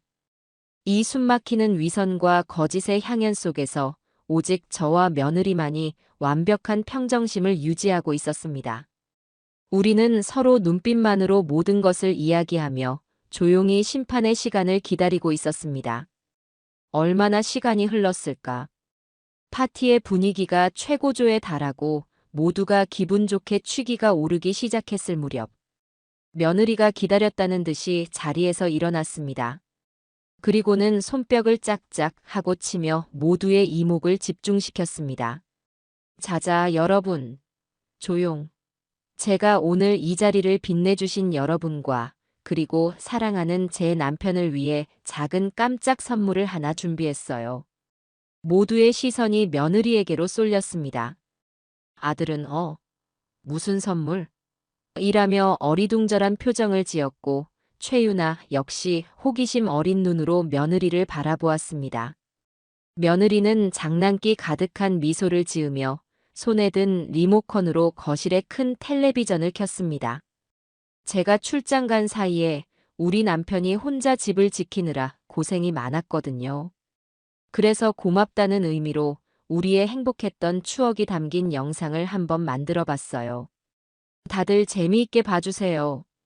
며느리의 말이 끝나자마자 텔레비전 화면에는 경쾌한 배경음악과 함께 아들 내외의 행복했던 시절의 사진들이 파노라마처럼 펼쳐지기 시작했습니다. 신혼여행지에서 찍은 사진, 첫 집을 장만하고 기뻐하던 날의 사진, 주말마다 함께 등산을 가고 맛있는 것을 먹으러 다니던 사진까지. 사진 속의 두 사람은 누가 봐도 세상에서 가장 행복한 부부의 모습이었습니다. 동료들은 우와, 두 분 정말 잘 어울려요라며 감탄사를 연발했고 아들은 감동과 민망함이 뒤섞인 표정으로 며느리를 바라보았습니다. 최유나만이 애써 웃고는 있었지만 그 표정이 미세하게 굳어있는 것이 보였습니다. 사진 영상이 끝나고 화면에는 사랑해, 여보. 앞으로도 쭉 함께하자라는 자막이 떠올랐습니다. 동료들은 휘파람을 불며 박수를 쳤습니다. 아들은 미정아, 이런 걸 언제 다 준비했어, 고마워라며 며느리의 어깨를 감싸 안았습니다. 아직 끝나지 않았어. 며느리는 아들의 품에 안긴 채 의미심장한 미소를 지으며 말했습니다. 사실 진짜 하이라이트는 지금부터야. 내가 남편한테 정말로 고마웠던 게 뭔지 알아? 바로 내가 없어도 스스로 빨래도 척척 해내는 그런 듬직한 모습을 보여준 거였어. 그래서 기념으로 그 영상도 한번 담아봤지. 며느리는 그렇게 말하며 리모컨의 다음 버튼을 눌렀습니다. 그 순간 아들의 얼굴이 하얗게 질리기 시작했습니다. 하지만 이미 늦었습니다. 경쾌했던 배경 음악이 뚝 끊기고 텔레비전 화면에는 아주 익숙한 지하 주차장의 풍경이 나타났습니다. 바로 아들네 아파트의 지하 주차장이었습니다. 그리고 화면 중앙에는 아들의 검은색 승용차가 선명하게 보였죠. 잠시 후 차 문이 열리고 아들과 최유나가 차 안에서 내리는 모습이 나타났습니다. 그때까지도 사람들은 이것이 무슨 영상인지 제대로 파악하지 못하고 있었습니다. 그저 이노 씨 차 아니야? 유나 씨도 같이 있었네. 라며 고개를 갸웃거릴 뿐이었죠. 하지만 영상은 거기서 끝나지 않았습니다. 영상 속의 두 사람은 차에서 내린 뒤에도 헤어지지 않고 주차장 기둥 뒤 어두운 곳으로 몸을 숨겼습니다. 그리고 다음 순간 벌어진 일은 그 자리에 있던 모든 사람들을 충격과 경악에 빠뜨리기에 충분했습니다. 영상 속의 아들이 최유나의 허리를 감싸 안고 격정적으로 입을 맞추기 시작한 겁니다. 두 사람은 주변을 의식하지 않은 채 한참 동안이나 서로를 탐하고 부둥켜 안았습니다. 블랙박스 카메라의 야간 모드는 그들의 모든 움직임, 모든 표정을 소리 없이, 하지만 너무나도 선명하게 담아내고 있었습니다. 거실을 가득 채웠던 웃음소리와 대화 소리는 순식간에 사라졌습니다. 그 자리에는 숨막히는 정적만이 감돌았습니다. 사람들은 마치 시간이 멈춘 것처럼 텔레비전 화면과 아들과 최유나의 얼굴을 번갈아 쳐다볼 뿐이었습니다. 포크를 든 채로 와인 잔을 든 채로 모두가 그대로 얼어붙어 버렸습니다. 영상은 소리 없이 계속해서 재생되었습니다. 하지만 그 어떤 비명이나 고함보다도 그 침묵이 훨씬 더 날카롭고 잔인하게 그 자리에 있는 모든 사람들의 심장을 후벼 파고 있었습니다. 아들의 얼굴은 이미 하얗다 못해 잿빛으로 변해 있었습니다.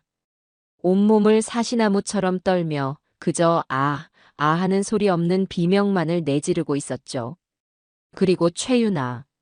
그녀는 고개를 푹 숙인 채 자신의 앞에 놓인 와인 잔만 뚫어지게 쳐다보고 있었습니다. 금방이라도 울음이 터져 나올 것 같은 그녀의 어깨가 미세하게 떨리고 있었습니다. 심판의 시간은 그렇게 예고 없이, 하지만 너무나도 완벽하게 시작되고 있었습니다. 영상이 끝나고 텔레비전 화면은 검게 변했습니다. 하지만 거실을 지배하는 숨막히는 정적은 좀처럼 깨지지 않았어요. 마치 이 세상의 모든 소리가 사라져버린 것 같았습니다.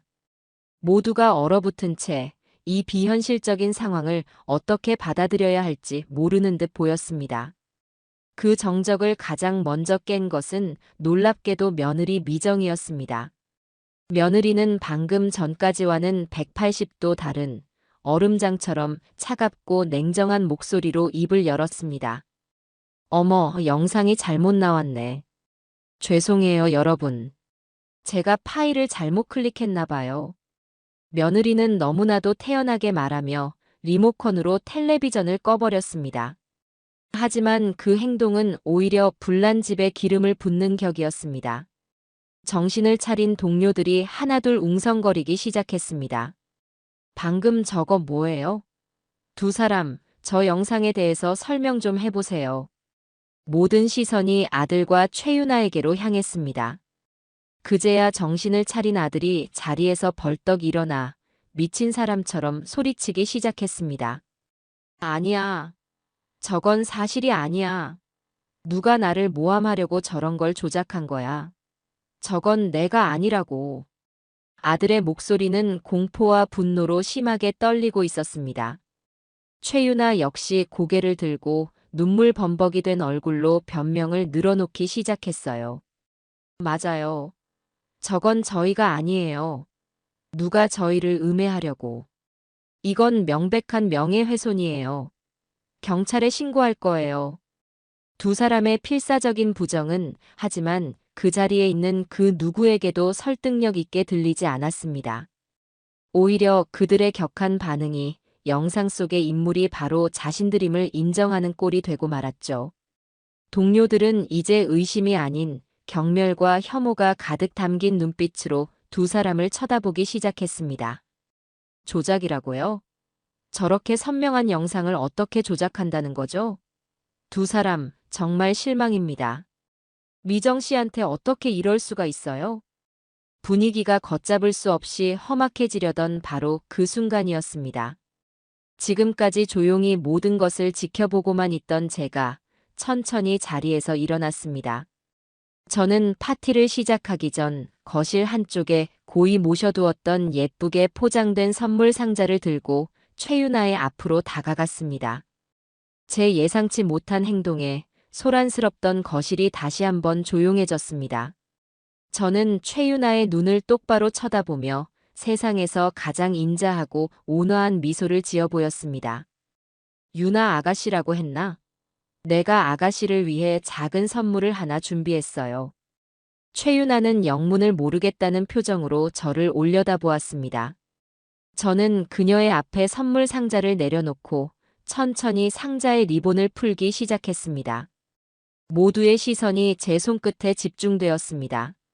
상자 뚜껑이 열리고 그 안에 담긴 내용물이 모습을 드러내는 순간 아들의 얼굴에서는 마지막 핏기마저 완전히 사라져버렸습니다.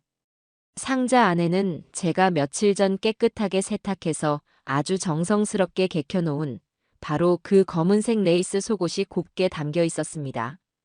저는 그것을 조심스럽게 꺼내 들어 최유나의 눈앞에 보여주며 말했습니다.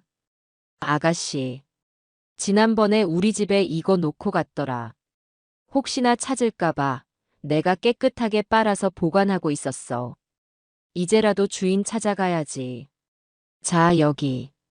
제 말이 끝나자마자 최유나의 입에서 흐윽하는 절망적인 비명소리가 터져 나왔습니다. 그녀의 눈이 완전히 풀려버렸고 온몸을 부들부들 떨기 시작했어요. 그것은 그 어떤 변명도 부정도 할 수 없는 완벽한 확인 사살이었습니다. 세탁기에서 나온 속옷의 주인이 바로 자신임을 온 세상에 인정하는 꼴이 되어버린 겁니다. 거실은 그야말로 아수라장이 되었습니다. 동료들은 경악을 금치 못하며 세상에 어떻게 저럴 수가라며 혀를 내둘렀습니다. 몇몇 여자 동료들은 며느리에게 다가가 등을 토닥이며 위로를 건네기도 했습니다. 최유나는 더 이상 그 자리에 앉아 있을 수 없었습니다. 그녀는 비명을 지르며 자리에서 일어나 자신의 명품 가방만 챙겨 들고는 미친 사람처럼 현관으로 뛰쳐나갔습니다. 쾅! 하는 소리와 함께 현관문이 닫히고 그녀의 비참한 퇴장으로 이 추악한 연극의 일막이 끝났습니다. 이제 남은 것은 이 모든 일의 원흉인 제 아들이었습니다. 모든 동료들은 약속이라도 한 듯 경멸과 분노가 뒤섞인 눈빛으로 아들을 쏘아보고 있었습니다. 아들은 완전히 넋이 나간 사람처럼 그 자리에 주저앉아 멍하니 허공만 바라보고 있었어요. 이노 씨, 정말 다시 봤습니다. 우리 팀의 수치인 줄 아세요. 동료들은 아들에게 차가운 말들을 한마디씩 던지고는 며느리와 제게 두 분, 힘내세요. 저희가 증인이 되어드릴게요라는 말을 남기고 서둘러 집을 빠져나갔습니다. 순식간에 북적거리던 거실에는 저와 며느리, 그리고 제 아들, 이렇게 세 사람만이 남게 되었습니다. 며느리는 더 이상 아무 말도 하지 않았습니다. 그저 차갑게 식어버린 눈으로 아들을 한번 내려다보고는 조용히 안방으로 들어가 버렸습니다. 이제 이 공간은 온전히 저와 제 아들의 것이 되었습니다. 저는 주저앉아 있는 아들에게 다가가 그 앞에 섰습니다. 아들은 그제야 저를 발견하고는 어린아이처럼 제 바짓가랑이를 붙잡고 울며 매달리기 시작했습니다. 엄마, 잘못했어요. 제가 다 잘못했어요. 제발, 제발 한 번만 용서해 주세요. 네. 엄마. 저는 그런 아들을 차갑게 내려다보았습니다. 그리고는 제 다리를 붙잡은 아들의 손을 매정하게 뿌리쳤습니다. 용서. 너는 지금 용서를 빌 상대가 잘못됐어. 너가 무릎 꿇고 빌어야 할 사람은 내가 아니라 방 안에 있는 네 아내, 미정이다. 미정이는 제 말 안 들어줄 거예요. 엄마가 좀 설득해 주세요. 다시는 안 그럴게요. 정말이에요. 시끄럽다. 저는 아들의 말을 차갑게 끊어버렸습니다. 그리고는 아들의 눈을 똑바로 쳐다보며 제 인생에서 가장 단호하고 무서운 목소리로 말했습니다. 김인호, 너는 내 아들이기 이전에 한 여자의 남편이었고 한 가정의 가장이었다. 그런데 너는 그 모든 책임과 의무를 저버렸어. 너는 더 이상 내 아들이 아니다. 제 입에서 나온 더 이상 내 아들이 아니다라는 말은 아들에게 사형 선고나 다름없었을 겁니다. 아들의 얼굴이 절망으로 완전히 무너져 내렸습니다. 저는 미리 변호사와 함께 준비해 두었던 서류 몇 장을 아들의 얼굴 앞에 던졌습니다. 거기에 서명해. 위자료 및 재산 분할 포기 각서, 그리고 이 집의 모든 소유권을 미정이에게 양도한다는 각서다.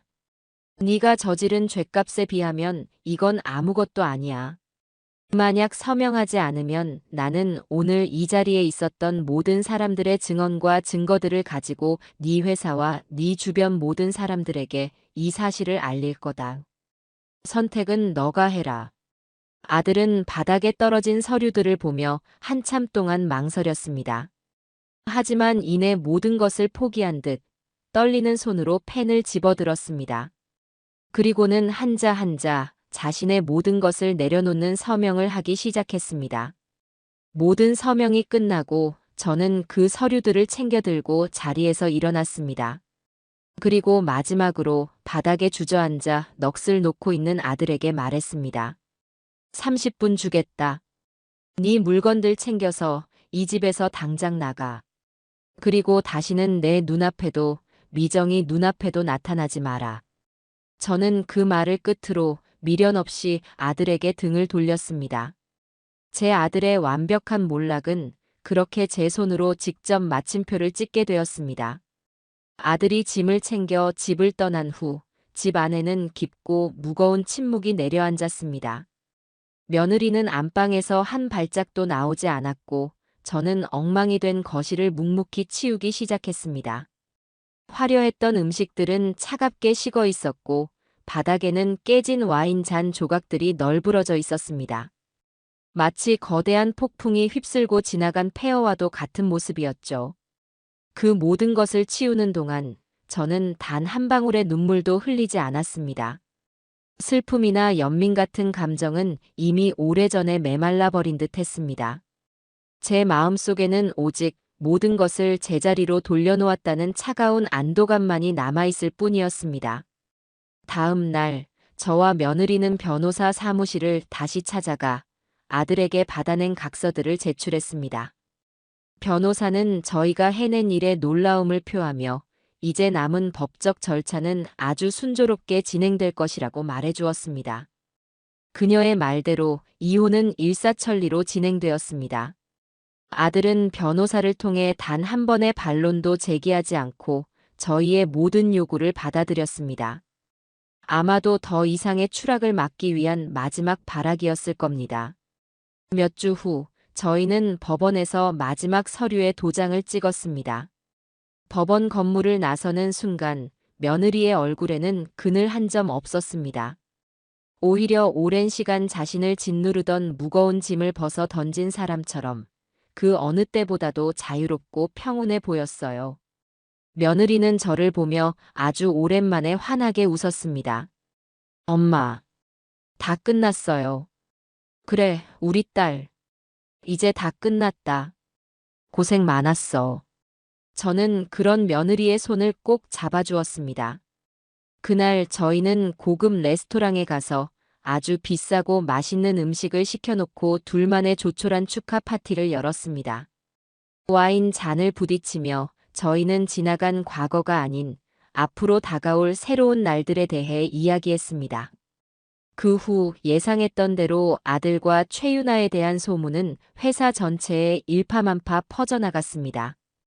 그날 파티에 참석했던 동료들이 가만히 있지 않았던 겁니다. 두 사람은 순식간에 회사 내 최악의 불륜 남녀로 낙인 찍혔고 동료들의 따가운 시선과 수군거림을 견디지 못한 채 결국 나란히 사표를 제출했다고 합니다. 그들이 그 후에 어떻게 되었는지는 알지 못합니다.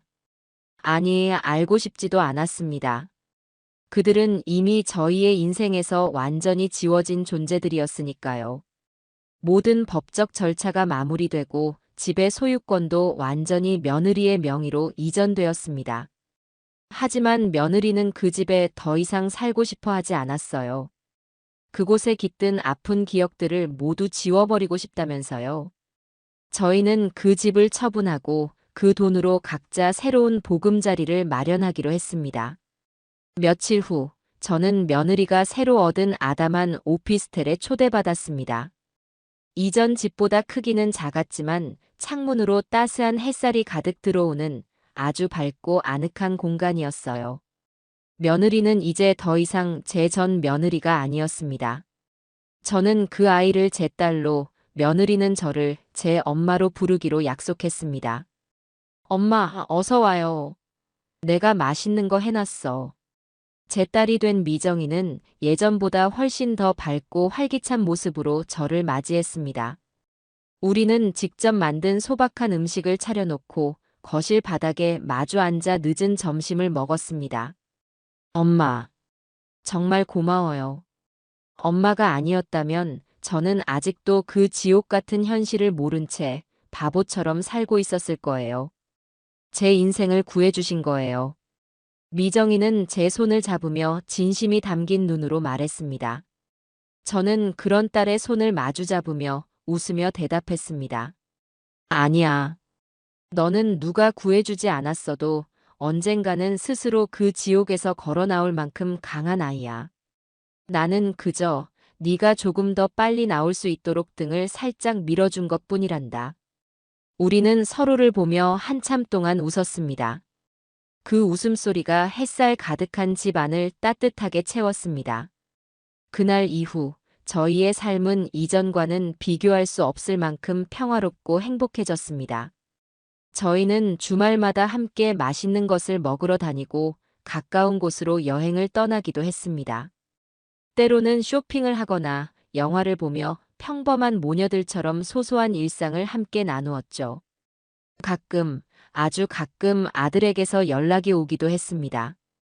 돈을 빌려달라거나 잠시만이라도 지내게 해달라는 구차한 부탁들이었습니다. 그럴 때마다 저는 아주 단호하게 거절했습니다.